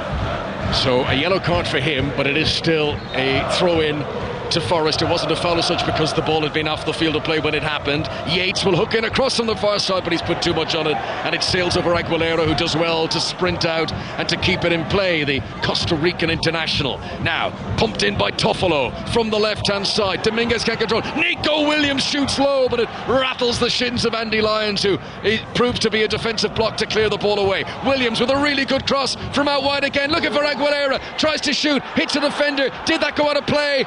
Then it's a left-footed attempt by Nico Williams. That's skewed. It's absolute pinball here, and eventually the whistle blows for a foul on Kalamoko Dembele and a free kick to Blackpool on the edge of their own penalty area. 2-2. Oh, it's brilliant there from the Aguilera just to get a cut back, and unfortunately Nico Williams just has a shot and it's blocking, but again momentum for Nottingham Forest. They're getting themselves back into this game, but opportunity for Blackpool now to put it forward. We are midway through the 10 minutes being added on for stoppages. The 95th minute at Bloomfield Road on a cold January Wednesday night that has been illuminated this evening with an amazing second half comeback from Blackpool at 2 goals down. Goalkeeper forced off injured. They've been able to turn the tide here, and at 2-2 they're in the ascendancy now. Kyle Joseph tries to cross from the left, comes off the defender for another corner. How many corners have Blackpool had in this second half now? Here's another from the far side. Yeah, there's an opportunity. Forest not really defended the second half as well as they did first half set plays. Opportunity here for Blackpool there. Joseph, who's young, he's 22 years of age, but he's tall. He's an obvious target in there.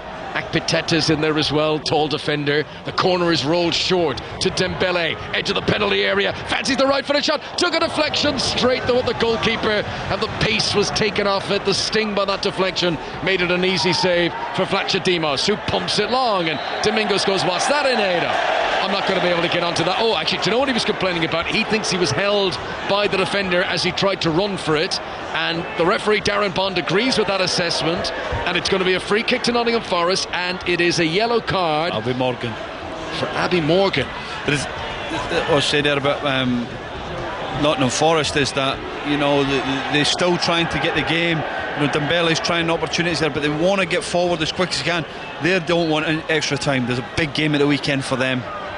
Norwich on their way into the 4th round, still leading 3-1 against Bristol Rovers. It's almost done and dusted there. Everton holding on to that 1-0 lead against Crystal Palace at Goodison. The drama tonight in the FA Cup currently is here at Bloomfield Road. 2-2 between League One Blackpool and Premier League Nottingham Forest. 37 league places between them.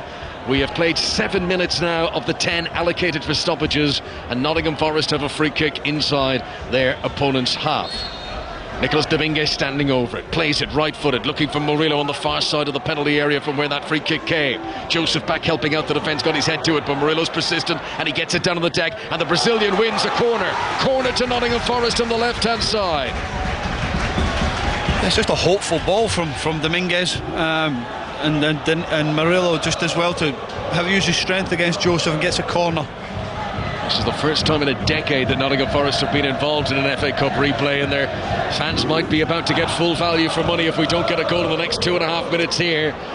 Extra time looming in this FA Cup 3rd round replay as the Forest corner comes in, and Murillo jumps, but he can't get a clean touch on it, and it's bicycle kicked away. Bicycle kick clear by Abby Morgan, who's already scored in this game. And now the throw-in is taken quickly by Toffolo. It's all over at Goodison. Everton are through. They've beaten Crystal Palace by 1-0. That's a final score. Here is Danilo in the penalty area. Ball goes to his feet. Almost set up then a second time for Dominguez, but Blackpool are able to scrape it away, and Lavery works hard to hold on to possession on the halfway line. Tried a little Cruyff drag back turn away from Murillo, who wasn't buying that dummy and was able to win. But maybe Dembele's in here. Oh, the defender left it. Dembele to win the cup tie. Goes around the goalkeeper. Saved on the line. Incredible defending. Mangala got back miraculously for Nottingham Forest with the goalkeeper taken out of the equation. Dembele away, thought he was shooting into an empty net, but Mangala slid back, and he's the hero right now for Nottingham Forest. Somehow it's still 2-2. Yeah, it's a long by husband. Morello over the top of him. Dembele's got to finish it earlier. I don't think he can go around the goalkeeper. The goalkeeper does well to delay him. Down the other end comes Forrest. An attempt for Dominguez is blocked out for another corner. And you can't take your eye off this. This is a cracker of a cup tie. Corner to Forrest. Dembele, that was his chance. He goes around the goalkeeper. The angle was tight, but he got the shot on target. However, he hadn't factored in the lung-busting recovery run of Oriol Mangala to get back and clear the ball on the line. Brilliant save from him, keeping this game at 2-2. Toffolo's corner. It's going to sit up here for Yates on the edge of the area. Aguilera hit it left-footed, and he couldn't get it through the forest of bodies, and Dembele can't take it with him. As he tries to run from deep, it spills off his shin pad and goes out for a throw into Nottingham Forest. Left full-back position for them. We're in the 100th minute, Charlie. 2-2 for now. Yeah, it's been a brilliant game. 8 goals over 2 games between these two teams, but again, Blackpool, that big chance for Dembele, I think he's got to finish it earlier, because the longer he waits and he goes round the goalkeeper, he's narrowing his angle, and Mangala does brilliant to get back. These games home and away have been mirror image of each other. Blackpool led 2-0 in the first. Forest came back. Here's Toffolo's cross from the left-hand side. Blackpool hanging on as they just get it out of the penalty area again. Toffolo will get another chance. Rolls it low to Dominguez, who's seen along the ball. But there goes the final whistle. Forest are raging. They were on the attack when the referee blew the final whistle. Cross comes in from Dominguez. Blackpool defence had stopped. Wood puts it into the empty net. But the game had been brought to its end for 90 minutes. And we are going to have extra time. As you can imagine, referee Darren Bond is not very popular with the Forest fans for blowing up at that particular moment. I know the frustration, but again, it's over 100 minutes. We've played the time was up, and opportunity now for both teams to get in and regroup, and a couple of substitutions possibly as well. But what a cup tie, 2 goals down, character from Blackpool to come back. It's been a brilliant game. It's not over yet. I have to say, chappers, I didn't see that coming when Danilo made it 2-0 to Forest just after half-time. Well done, Blackpool, for making that as exciting as it was. No, I think when the second Forest goal went in, Conor, it was like, right, well, how are we going to fill until 10 o'clock was what we were originally thinking. Because I know we said at half-time that the attitude was there, but and their application was there, but they're up against a Premier League side. But there wasn't an inkling they were going to be able to do that, Charlie. No, absolutely not. But again, they've used this place as a fortress all season. They are on an incredible run. This is them going for 8 in a row in terms of winning football matches here. So when they get a momentum, and they did in the half, they lost that goal early, but there was still plenty of time for them to come back from that, and they got the goal at the right time. The crowd got lifted, you could feel it. And then second, the last half an hour of the game, Blackpool had so many big chances, and then Dembele there at the end could have won it for them. Should Nottingham Forest have allowed themselves to sort of be under siege as they were in that second half? No, I don't think they should. I think they should have seen the game out better if they'd started using the extra man they had with the goalkeeper and going out one side, coming and using the full-backs. That was what was getting them success in the first half, but they stopped doing that. They started trying to roll it into midfield, and it caused them problems, and ultimately Blackpool started pressing the game a little bit better and getting after for Forest, and they put them under pressure. And Murillo at the back, he was causing his own problems. He started slashing at things and not getting real contacts, and that's where the first goal come from. And then all of a sudden Joseph comes on, and I thought the 3 subs for Blackpool, Lavre, Joseph and Dembele, have really changed the game for Blackpool.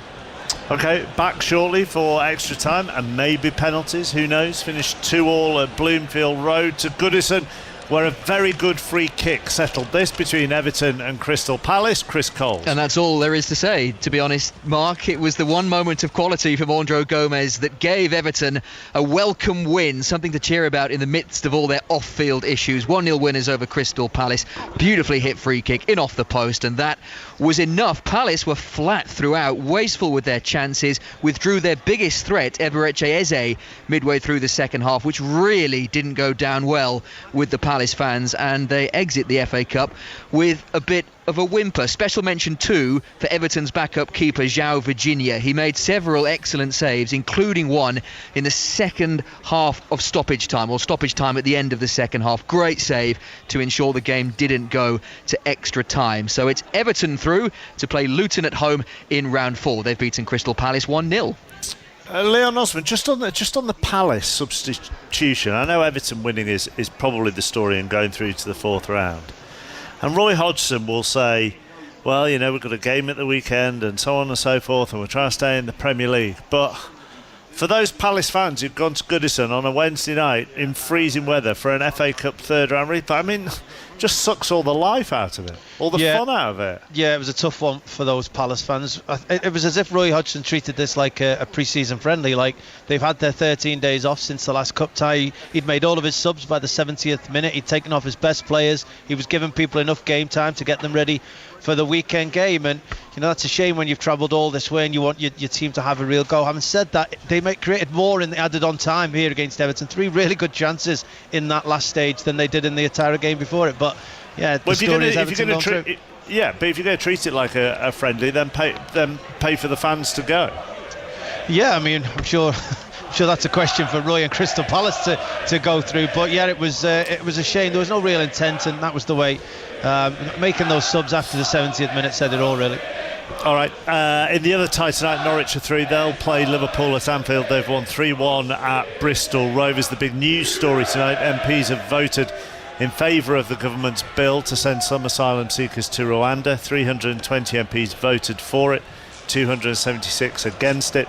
There'll be reaction with Gordon Smart at 10:30 on 5 Live. As you can hear, extra time has just got underway. Connor. Thanks very much, chappers. So they go at it again. Another 30 minutes after 90 minutes of the City Ground, 90 minutes here tonight at Bloomfield Road. We can't separate Blackpool and Nottingham Forest. 2-2. Omabamidele and Danilo in the early stages of the game for Nottingham Forest, and then Morgan and Joseph with the goals late on for Blackpool to force extra time. Who do you fancy from here? Former Blackpool midfielder Charlie Adam. Well, if you looked at who finished the game stronger, you look at Blackpool and think it was going to be them. But you know, again, Nuno have got his team in, reorganised them, calmed them down, and then you look to probably expect, you know, Nottingham Forest to get control of the game again. But this Blackpool team have not given up at all. 2-0 down, and it gave themselves a right chance of getting into the next round. Well, I'll tell you, Mangala's defensive clearance towards the end of stoppage time cannot be underrated. That could have decided the cup tie in Blackpool's favour. He did so well to get back and denied Dembele, who had gone around the goalkeeper. Here come Forest, first attack of extra time, and it's cut out by Akpiteta and cleared away by Abby Morgan, who's had a very good game in the midfield. His goal was eye-catching, but his all-round industry has been very impressive tonight, and he puts it out for a Forest throw on the far side. Just look at the body language of the players. I would suggest that the Nottingham Forest ones are less pleased with this prospect of extra time. The Blackpool players seem to be relishing it more now as Mangala slides in, but he's fouled, and that's going to be a free kick to Forest midway inside Blackpool territory. Toffolo came on as a substitute late in the regulation 90, will be the man to take it. It was Oliver Norburn who committed the foul, and he goes back to join his colleagues, who will hold a line on the edge of the penalty area that Blackpool defend away to our right hand side. Blackpool in the tangerine shirts, white shorts, tangerine socks, Forest in the navy. As the ball is played in high from Toffolo, who it bounced awkwardly for Joseph. It sort of came off his shoulder, and what should have been a routine clearance ends up becoming a corner to Nottingham Forest. Yeah, Husband and Gabriel misjudge it and ends up with Joseph at the back post. They're lucky he actually reacted, because there's an opportunity for Nico Williams in round the back, but Blackpool need to defend this corner better, because they've not really defended set plays well tonight. High stakes now. One moment of brilliance could decide this, but of course one mistake could decide it too. Nobody wants to make that error. Nico Williams prepares to take the corner for Nottingham Forest. Plays it in. Wood jumped well but couldn't get a touch to it. Dominguez fires it in, all power but off target. Angle was tight, just wide and left, and that goes out for a goal kick to Blackpool. And Forest, who started the second half of 90 minutes very well, nearly starting the first half of extra time very well. Yeah, it was a tight angle. He probably should have just chipped it back to there, but again, he's done well tonight, Dominguez. I think he's shown some real quality at times, and he wanted to take that on his left side, but there's other people in that back post area.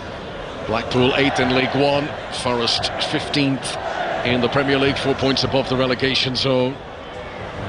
You know, you have to say, if you missed the team news earlier on, Nuno Espirito Santos played pretty much the strongest team available to him, with the AFCON absentees, with Gibbs White joining the injury list.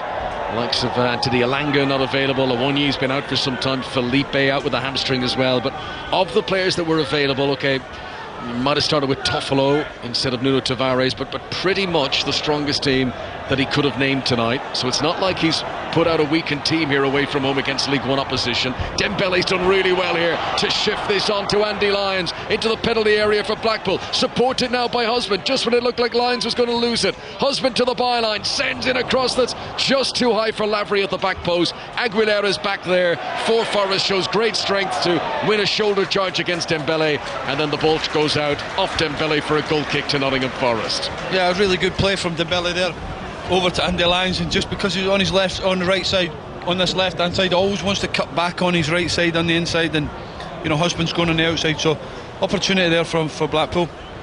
Well, Neil Critchley down there looks to be in good spirits. You always get the feeling now that no matter what happens, there will be a positive slant to take for this for Blackpool. They've gone toe to toe with the Premier League side through 2 games and now extra time. Even if they are to lose it here, no one will criticise them for that, whereas the jeopardy is a little bit more anxious for Nottingham Forest, who would be in for criticism having started with a strong team if they were to be beaten here. I'm not too sure if you ask the owner that. Well, indeed, absolutely. You want an extra few quid in the coffers for January. No, of course they do, but no one's going to say they've thrown it away at this stage. They've been magnificent in this game.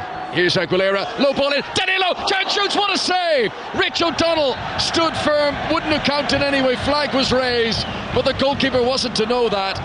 And did it hit the post? It came back so firmly, I wondered, did it hit the goalkeeper or the post? But either way, Danilo denied. Yeah, great save from the goalkeeper. He's, reacts well to Danilo scramble in the box, and it's a great save from the goalkeeper right in his midriff. Yeah, that'll sting, but he'll be pleased with making the save. 2-2 here.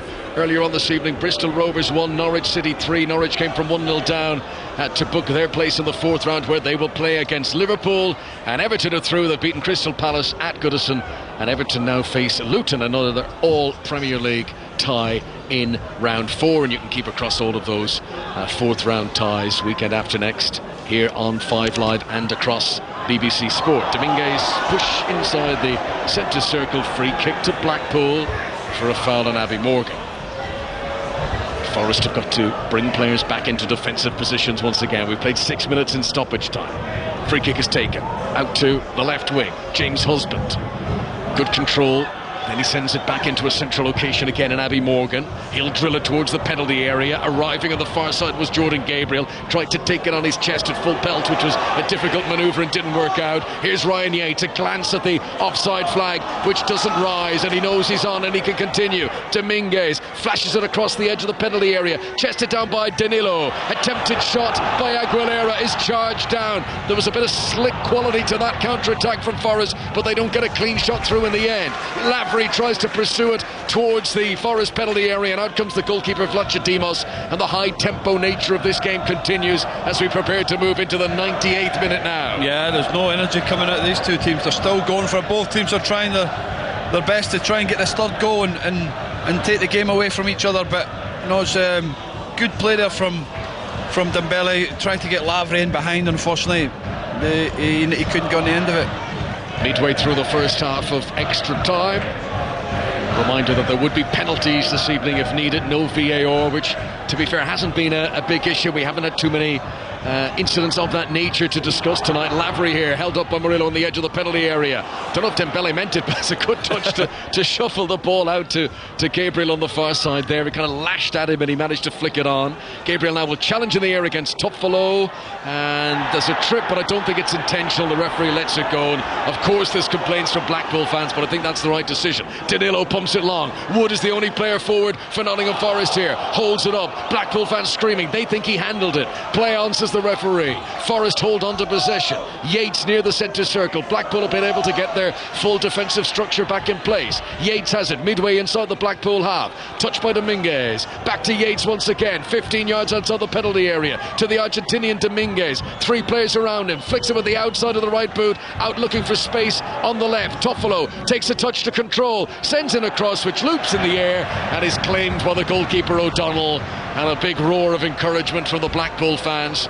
And we've almost played 9 minutes now in extra time. It's still Blackpool 2, Nottingham Forest 2. Yeah, it was a bit of a hopeful ball there for Toffolo. He just needs to keep recycling the ball, and you know, Chris Wood's in there on his own at times, so you know, there's 5 defenders for Blackpool, so it's very hard for Chris Wood to get on the end of anything. So it's important that when he's in that area, can he pick the right cross? The winner of this tie will play Bristol City in the next round. Bristol City, who beat West Ham last night, and I'm sure watching this game from afar in a scouting capacity, just on our TV monitors at the moment, 2 young Blackpool fans who didn't think they would be staying up this late, and neither did I. And they look even more sleepy than the hard-working Charlie Adam alongside me.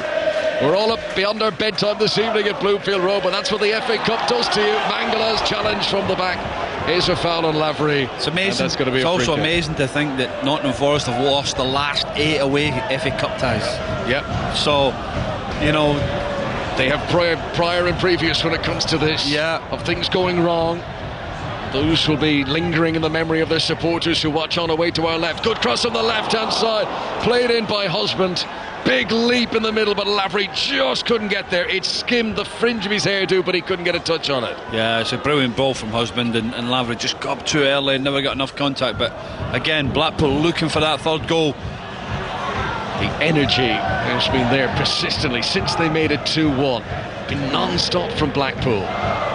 Forest have had to weather quite a few storms. Dominguez, that's a calming ball. Across to Toffolo on the left-hand side. He'll come forward midway into Blackpool territory. Now across towards the edge of the box, cut out by Akpik-Teta. Chance for Blackpool to come again. Morgan picks out Lavery, the Northern Ireland international, up against Omobamidele, sends him a trick, then tries to shoot it. It's skewed away and took a deflection, and that's going to go out for a corner. That's good attacking play from Lavery, and he's penned Forest back in again. Yeah, it's good play, good counter-attacking play from Morgan, slipping Lavery in. He just wants to get it on his right side and just shoot, and he gets a deflection and gets corner. But again, it's become a basketball match, and this is not what both teams want. Yeah, it is energy sapping, it is long busting, it is end to end at Bloomfield Road. This FA Cup 3rd round replay on 5 Live and BBC Sounds. We are into almost the 102nd minute now, after playing 10 minutes of stoppages at the end of the regulation 90. So it's already been an energy sapping evening.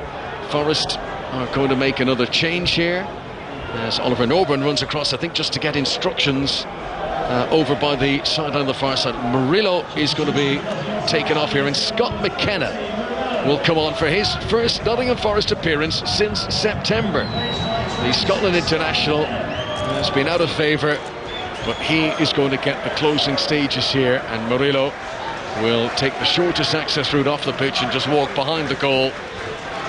He'll hobble around as McKenna brings fresh legs to a Nottingham Forest defence that we expect to be kept under pressure for the next 15 minutes or so here. McKenna on for Forest. So McKenna alongside Omobamidele, they've never played beside each other before.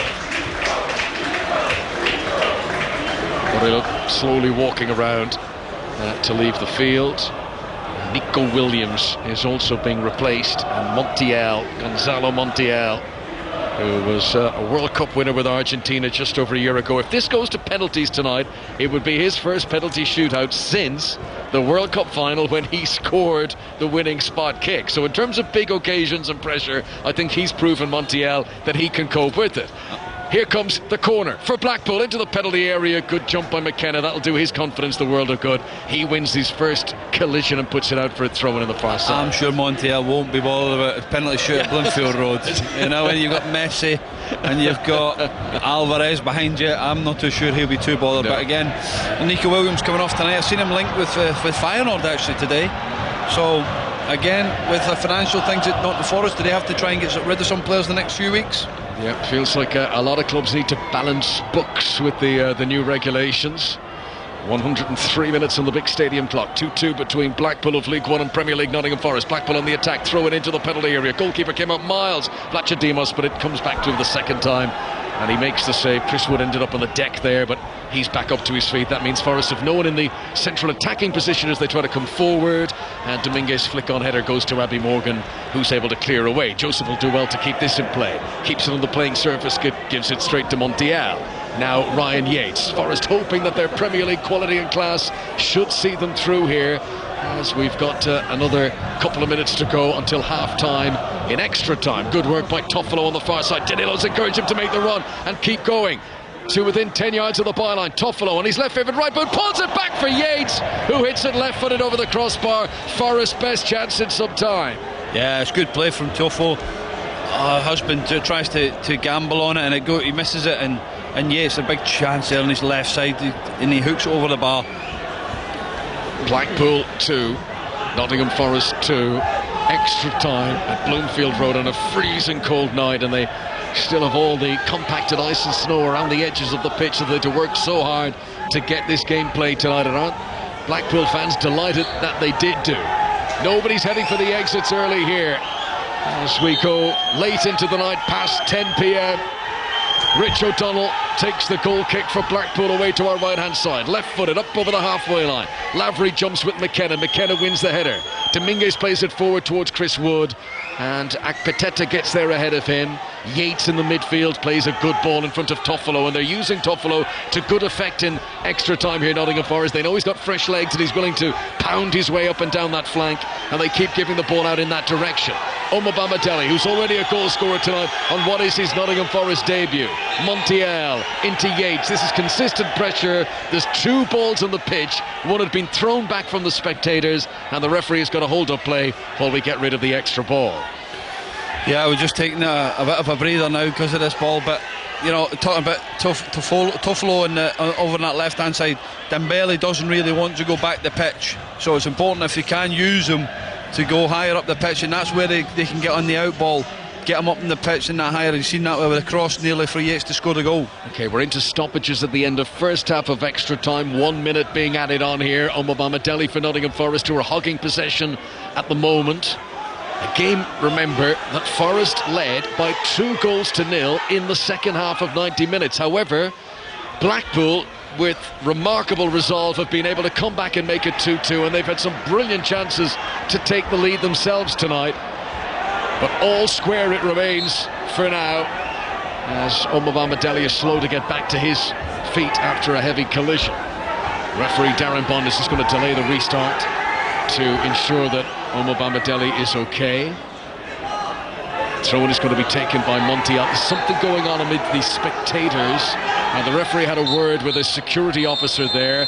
Whistle's blown. I think that is regardless of whatever's going on with the spectators. That was because time was up anyway. There is concern in amongst the Nottingham Forest supporters about something, and it looks like some medical staff are being called to come over to help out in amongst the crowd. So while all that is sorted out by the trained professionals, half-time in extra time, and this is still all square. Blackpool 2, Nottingham Forest 2. Are we starting to get to a stage, Charlie Adam, where do you play for penalties? Do you go for it? What? Well, the next 5 minutes, I think you will see that there's maybe an opportunity for both teams to just wait and see how it depends, but I'd expect them to try and win it in the next 15 minutes if they can. But penalty is a lottery, and if you get an opportunity in this next 15 minutes to score a goal, then hopefully that one of them can take it. But you know, this looks like it's going to end up at penalties with that performance in the first half of extra time.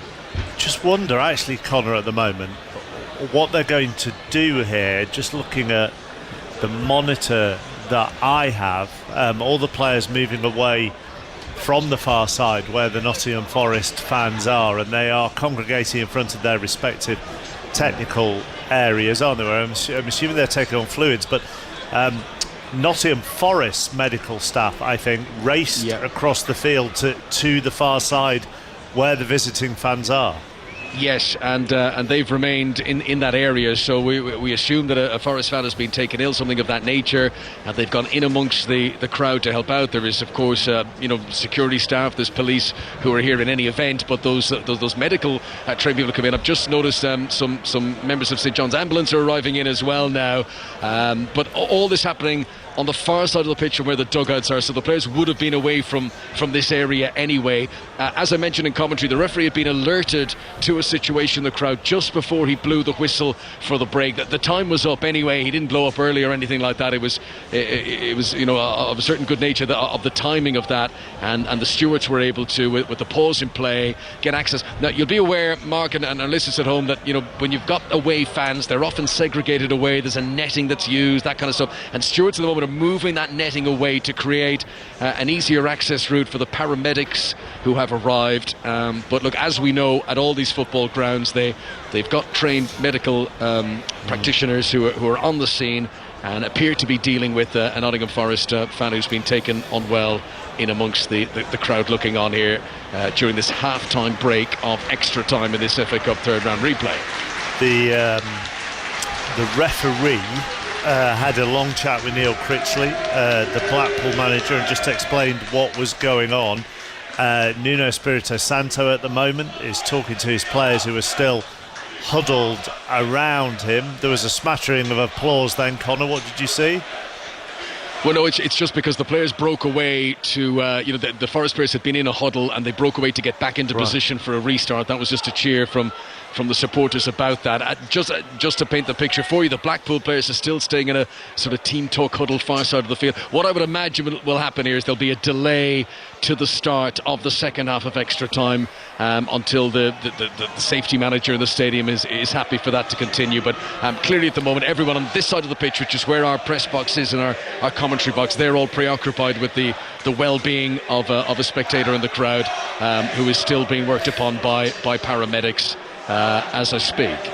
It's difficult, Mark, because we don't have eyes on exactly where it is. It's away to our left, but we don't see exactly. The only thing I could see is that both medical teams of Forest and Blackpool have moved away and they're back on the bench. So and also, and at the end of it, the paramedics would be the ones who are to deal with this rather than physios and sporting medical staff. So the right people for the job are being deployed.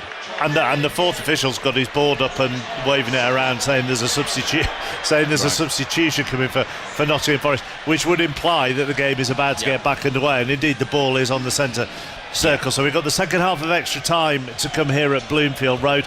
Elsewhere in the FA Cup third round replays this evening, Everton beat Crystal Palace by a goal to nil. Andre Gomez with the only goal there, a free kick at Goodison. And Bristol Rovers, despite going 1-0 up at home to Norwich inside the first couple of minutes, were eventually beaten 3-1 by the Championship side, who will now be away to Liverpool. All yours, Connor. Yes, thanks very much. We're back underway. So it would appear that situation in amongst the Nottingham Forest fans has been resolved, or certainly stabilised, and play is back underway with this game at 2-2. Owen Dale, we think, has come on for Blackpool, and he's replaced James Husband. And or Jordan Gabriel, we think it is, who has gone off ahead of this final 15 minutes. So another quarter of an hour to try and separate them. If it's still level, it will be a penalty shootout here at Bloomfield Road this evening to see who goes through to play Bristol City in the fourth round of the FA Cup. From the halfway point of this normal 90 minutes onwards, it's been an exhilarating cup tie. Forest dominated the first half, made it 2-0 early stages in the second period. Blackpool, though, showed up, got the 2 goals, got it into extra time. Both teams had chances that they could have won it in that first half of the closing stages of 90 minutes. They both had chances to score in the first half of extra time, and it could come down to who has the composure for the goal. We said in the first half what a lethal finisher Jordan Rhodes is. I'm sure Blackpool fans would be wishing that he was still on the field, but at 34 next birthday, he was unlikely to go through the 120 minutes of extra time. Free kick taken by Scott McKenna for Nottingham Forest, played very wide out to the far side where a flag is raised, and Forest curiously were offside. Well, at least the good bits is that these M&M double chocolate mini bites for the next 15 minutes are sat in front of me, so Do you not think that when you're commentating, you don't? That's the last time you want food in front, because you can't. You know, you've got to use your mouth. You got to. I understand that, but they're sat there talking to me and asking me when are you going to eat me. So I said I've got 15 minutes of this game, hopefully, right, and we'll enjoy it. But no, listen, I think this extra time, the games, there's a bit of stink about the game, isn't there now? And the higher legs, possibly 105 minutes gone now, and you know, like Chapper said, possibly opportunity for penalties here come the end of it. That applause you're hearing is Nottingham Forest fans for some of the paramedic staff who've been working on a Forest supporter who fell ill towards the end of that first half period of extra time. They're applauding as the paramedics walk away, so it looks from our vantage point that all has ended happily there. There's a chance to clear away at the back for Blackpool, and Abby Morgan sends it up towards the half line, and Lavery did really well to get in front of Joe Worrell, who's come on as a replacement, but Worrell's not been able to hold on to the ball, and here comes Blackpool into the penalty area, chance to hook it in. Kyle Joseph charged down by a defender, and Forest get to clear it away, and this end-to-end nature of this cup tie continues as Forest get it up to Chris Wood. He is fouled by Akpiteta. Free kick to Forest. Akpiteta gets a yellow card for delaying the quick taking of the free kick. Yeah, and to be fair, the referee has been on it, Dan Bond. He's been on the kicking the ball away or restarting, stop and restart, so he's deserves that yellow card there. So Joe Worrell has come on in place of Andrew Omobamidele, goal scorer on his Forest debut. Owen Dale on in place of Jordan Gabriel, who scored a powerful diving header against Forest in the original game at the City Ground 10 days ago. 8 goals in this cup tie so far. We still don't know who's going through to the 4th round. Blackpool with some defending to do. Husband won't be able to keep it in play. It's gone out for a corner to Nottingham Forest on the right hand side. Yeah, a good opportunity now to put Worrell, McKenna in there with Chris Wood. Good height in the box. So Aguilera's going to go across to take the corner. Left-footed player going across to the right wing. This will be an in-swinger. Rich O'Donnell, the replacement Blackpool goalkeeper, just bellowing the instructions to his teammates. Worrell and McKenna are standing in a huddle of players round about the penalty spot mark, but presumably they'll all charge in towards the 6-yard box. Players hit the deck, ball comes in, double-fisted punch by O'Donnell, the goalkeeper, clears it well outside the penalty area. Mangala sends it back into an attacking position. Then he's challenged by Kyle Joseph. This is left-hand side as Nottingham Forest come forward. 2-2 at Bloomfield Road in the second half of extra time.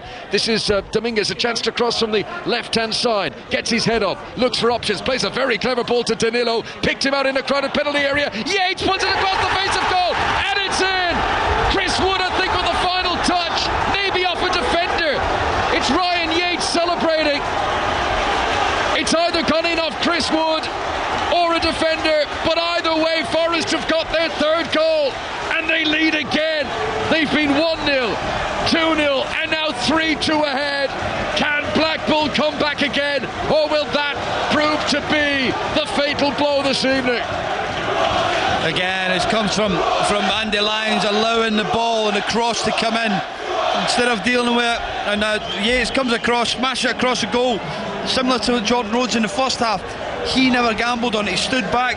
Chris Wood, top striker, he gambles on it and he's just a little tap in, gets the game 3-2. So the Premier League side take the lead again. Excellent work from Ryan Yates in the build-up. Danilo too, and just like when they scored earlier, Chris Wood ran across to the technical area to hold up the number 8 shirt with Cheiko Kouyate's name on it. If you missed the news earlier on today, Kouyaté, who's away at the African Cup of Nations, he's been given permission to leave his international squad and leave the tournament to return to Dakar because of the sad death of his father. But Chris Wood there holding up a shirt in tribute to him and letting him know that his Nottingham Forest fans and supporters and players are thinking of their number 8 at this difficult time. 3-2, 5th goal of the night. Is this going to be it, or have Blackpool another twist in the tail still to come? Yeah, you can't write them off. They were 2 goals down, and then they managed to bring it back 2-2. They have to just stay in the game. Don't go chasing too early, because they'll pick you off. I said that with Nottingham Forest, so they'll get an opportunity. They just have to be there and take it. That is 5 goals in his last 5 games now for Chris Wood. He's really hit a hot streak since Nuno Espirito Santo has come in. His whistle is blown for a free kick free kick to Blackpool for a foul on Akpiteta. So this free kick is near the halfway line. Do they have another equaliser in them, having already come back from a seemingly impossible position at 2-0 down? Morgan sends it out to the left wing where there's a charge of the Light Brigade going on out there. Three pairs sprinting after it. Forest get it out for a throw. Throw in to Blackpool. No time to waste. Throw taken by Husband. Back to Abby Morgan near the halfway line. All his teammates are ahead of him. He launches it forward. Forrest tried to sprint out there to catch Blackpool offside, but didn't manage to do so. Mangala with a few calming touches gets it under his control. Rolls a pass in front of Tuffalo, who'll send it high up over the halfway line for Aguilera to sprint after. And difficult for Andy Lyons. All he can do is put it out for a Nottingham Forest throw. Forest on the attack, leading 3-2 in extra time away from home at Bloomfield Road. Yeah, it's a good ball for Tuffalo. Just out trying to flip it down the side of Andy Lyons. And he makes him just defend and put up and get him up the pitch. Take your time. Two centre-backs with experience in there now. McKenna and Worrell organising. Just see the close-up of Neil Critchley on our monitor, and he's shaking his head and he's scratching his chin and he's perhaps pondering what might have been. Has he played all the jokers in his pack? Does he have any last trick up his sleeve as Dembele tries to come on a counter-attack here? Mangala holds him up on the halfway line. Morgan, head up, scanning the horizon, looking to see what's the best pass to play. Chooses the option of out wide to the left-hand side, but he can't pick out Owen Dale, who is out there. Comes back into the centre again. Norburn looking for Andy Lyons on the right, but this time it's cut out by Aguilera. Forest, who've let a double goal lead, are very insistent that they're not going to let this lead through their fingertips. Aguilera sends one forward to Chris Wood. This could seal it now. Bounces in front of him. Good save again. Rich O'Donnell out to smother the shot, and Forest denied a fourth goal of the night. It's a brilliant ball for Aguilera there. Chris Wood just waited a little bit too long, and O'Donnell comes out and closed the angle. But again, the gaps are starting to open in that Blackpool defence. They've given it everything tonight, Blackpool. So many efforts. Think back to the moment Karamoko Dembele went around the goalkeeper but was denied by a sliding Oriel Mangala. Was that the big moment that Blackpool needed to capitalise from tonight? The ball goes out of play over near the tunnel on the far side. It's going to be a throw into Blackpool, and they will carry on. They still have 6 minutes to go here.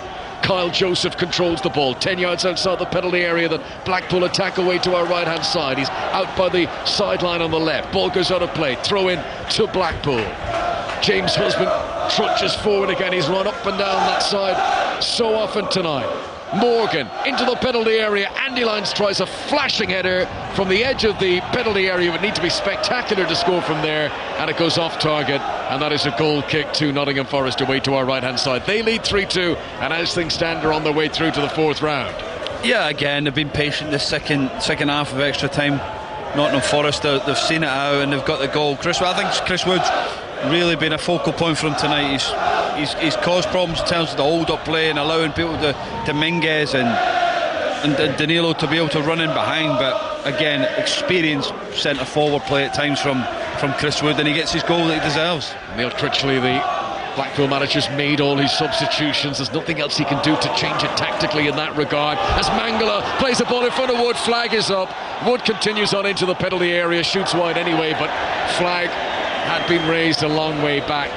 Now that is a goal kick to Blackpool, and Wood, for carrying on there and shooting anyway, is going to get a yellow card for wasting time.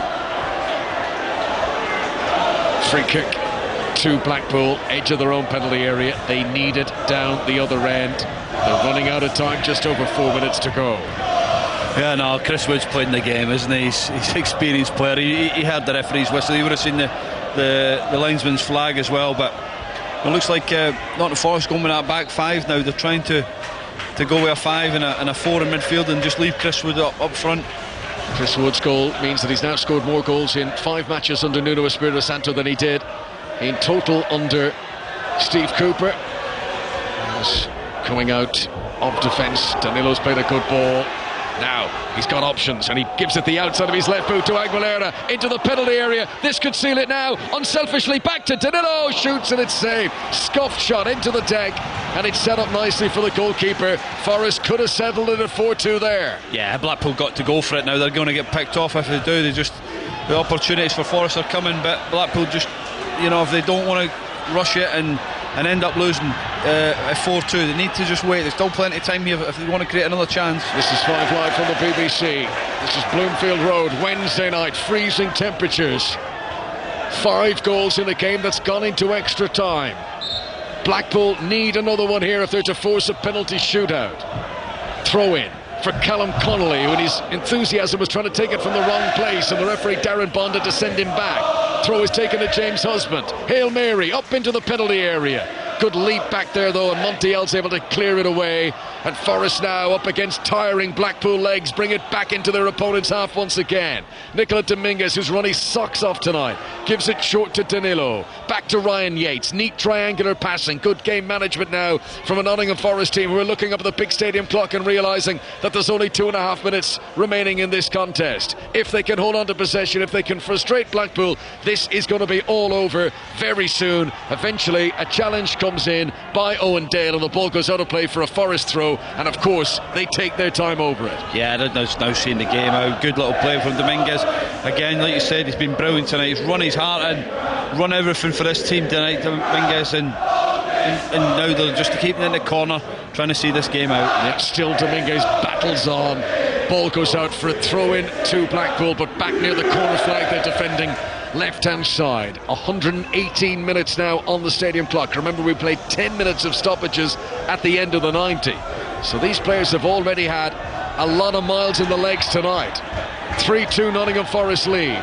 Foul by Gonzalo Montiel, the Argentinian World Cup winner. Free kick to Blackpool. They're still midway inside their own half though. They need it down the other end. Here's Abby Morgan. Short ball to Oliver Norburn. Still midway inside Blackpool territory. Wood doing some shuttle springs to try and contain them. Now it's pumped long down the left wing. Owen Dale, substitute in extra time, tries to deliver a left-footed cross. Husband is there to try and help him, but disrupted by Dominguez. The ball goes out for a throw into Blackpool, who do remain in the attack, and they've got to make this count. Husband steps back into the compacted ice that surrounds the pitch as he gets a little run up for the throw. Gives it short to Owen Dale, down by the corner flag, well shielded. Out it goes again. Another attacking throw for Blackpool. It's not over yet, but we're into the last minute now. Yeah, Husband now just going to throw it in the box. Husband back up against the advertising boards, sprints to the edge of the pitch, arches his back, sends in the throw, which Ryan Yates jumps and heads out, comes down to Callum Connolly. His shot is charged down. Aguilera anywhere will do as he scuffs it out for a throw in back near the halfway line for Blackpool. They might get one more chance here. 30 seconds of the 120 minutes to go. There'll be a little bit to be added on as well on top of that. Danilo's got a problem. He's hobbling. The referee Darren Bond looks at him and says it's not a head injury. I'm not going to stop play. Dembele plays it forward. Forest temporarily playing effectively with 10 here because Danilo's unable to run. Yates is back helping out the defence. Right full-back position, penned in by Owen Dale. Anywhere will do for Forest here as he clears it. And did it leave the field of play before coming back in again? It did. And there's going to be 2 additional minutes. These are the last 2 now. Ball into the penalty area. Andy Lyons heads it down, but he can't pick out Shane Lavery, and the ball is cleared away, but not very far for Forest as Blackpool come again. 5 Live at Bloomfield Road. Forest leading 3-2 in stoppages at the end of extra time. Fouled by Aguilera. Attacking free kick to Blackpool. This could be one of their last big chances now. Yeah, great feat from Dembele. He ties Aguilera up there and makes a foul. An opportunity now for Morgan to go and put in an area. Danilo here is struggling, can't move. Go and stick it in right just on his left shoulder and give the big boys an opportunity to go and attack it. They can't take him off. They've made their changes. Morgan takes the free kick. That's a very good delivery. Decent leap in there too though by Montiel, and he puts it out for a corner. And the Blackpool fans still believe. So many have left their seats to come down to the railing on the edge of the pitch to get as close a look at this as they can. And you know it's FA Cup drama when the goalkeeper's up. Rich O'Donnell comes forward, the replacement goalkeeper who came on as a sub in the second half. Here comes the corner, in swinging, nearly goes straight in. Vachadimos punches it away. Here's the goalkeeper with the ball at his feet, tried to flick it into the penalty area, and he's lost it. And now there's no one in goal. And Aguilera shoots from inside his own half, and the shot goes wide. Wow.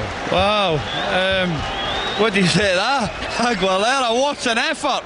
But unfortunately he pulled it wide, and it was a chance there for him to really finish the game off, but don't know why the referee stopped the game here. Less haste, more speed. The ball was rolling as the goal kick was taken. That's the speed that they're trying to get it back in. There can only be seconds remaining now. We've played 122 minutes. Ball over the halfway line. Joe Worrell jumps, wins a header 10 yards outside his own penalty area. Forest just need to get it away. Yates slides and puts it out for a throw-in. This is it now. Last chance. James Husband. Throw-in for Blackpool. The League One side battling for survival. Lavery is fouled by Worrell. Free kick on the edge of the penalty area. It might not be a shooting position. It's on the corner angle of the box, but it's certainly a dangerous crossing position. They might even fancy, in these circumstances, to have a crack. Yeah, definitely. If I'm Morgan, I'm just putting into an area where the big boys, Ekpateta, Joseph, Connolly, can they go and attack it and get their head on it? Last kick of the game. Forest fans have gone quiet away to the left.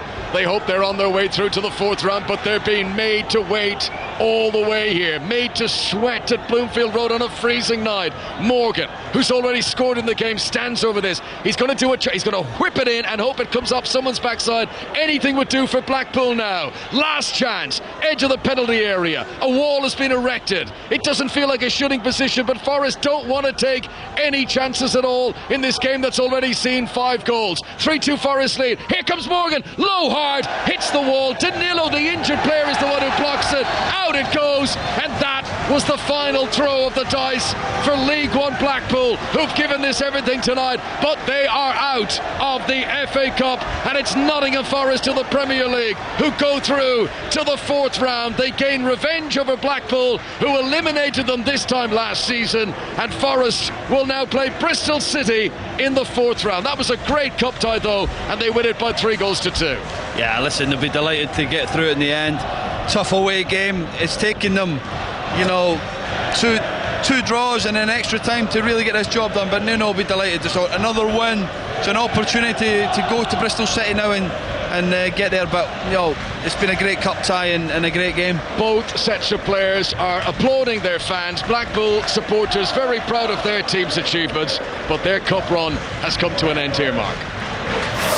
Yeah, there are positives, I suppose, for Nuno, aren't there, as he starts to make an imprint on this Nottingham Forest side. I mean, they blew the 2-0 lead, but they showed the spirit to get through it in the end, Charlie. Yeah, they showed great character to finish the tie off and really go till 130 odd minutes with that 10-minute injury time as well. So fitness levels of both teams I thought were really, really good, and overall I think Nottingham Forest deserved this opportunity and this win tonight. I thought they're excellent at times, but again they'll be disappointed with 2 goals up, and Blackpool showed good character, but for Forest it's another good win for them and a tough away tie, and now they go to Brentford at the weekend. I thought this a little bit definitely with Bristol City last night. You saw it with Blackpool tonight. When you see their substitutions, in some ways, because of the nature of injuries and AFCON and everything else, they sort of have a greater relative strength in depth to the EFL sides than the Premier League side. Yeah, absolutely. You've seen some of the players that they can bring on, and the quality they had tonight starting was really, really good. Worrell, McKenna coming off the bench, Aguilera coming off the bench as well. So, they got good experience, good quality. They're coming on for the FA Cup game, but ultimately for Nottingham Forest it's the Premier League. That's what it matters, staying in the Premier League and trying to win as many games as they can, because ultimately they don't know what's going to happen in the next few weeks with these charges and things like that for the Premier League. From the Blackpool point of view, quite a lot of tonight probably confirmed what we were talking about pre-match, which is at home there'll be a force. They'll be able to match most teams that come there. Yeah, absolutely. I think they're a good squad. They've got good players and a good manager. But what Neil will be saying is, that FA Cup is done now. Yeah, you took Nottingham Forest to 2 games and you just got edged in later on. But the focus for them is now getting back into the Championship, because of last season. The disappointment of how they got relegated last year was poor, and they'll be looking to get into the playoffs. So it's now focus again for the weekend. But again, the form away from home will be a worry for Neil, because they've won 9 out of the last 10 games here in the league, so they're in good form, but that away form is going to be something they have to change and improve on from now to end of the season if they want to get into the playoffs. Tell you what, Conor, you can hear what it means to the Forest fans, can't you? Bearing in mind that the Palace fans at Everton have furious about the Eze substitution when they were a goal down, as if that was kind of like, well, we're going out and that's that. You can hear what it means to the Forest fans. No, it is. Anytime a new manager comes in, they're hoping this is a new dawn. They're hoping this is a reset. And there are very tangible improvements. So we mentioned in the commentary the goal-scoring exploits of Chris Wood. That's now 5 goals in 5 games for him since Nuno Espirito Santos come in. So they believe this is a change. They've come all the way to Blackpool on a freezing cold Wednesday night. And they were given an enormous scare because it was routine. They go 2-0 up. You think, well, that's that. Then suddenly it's 2-2. And Blackpool are playing absolutely out of their lives trying to get a winner of their own. So Forest fans given a scare tonight, thinking, oh dear, is this going to be another humiliation? Are we going to be eliminated by a team 2 teams below, two divisions below? But they had the goods, they had the quality. Chris Wood with that winning goal, and that sends them home in great cheer tonight. And a huge contingent of them came here tonight.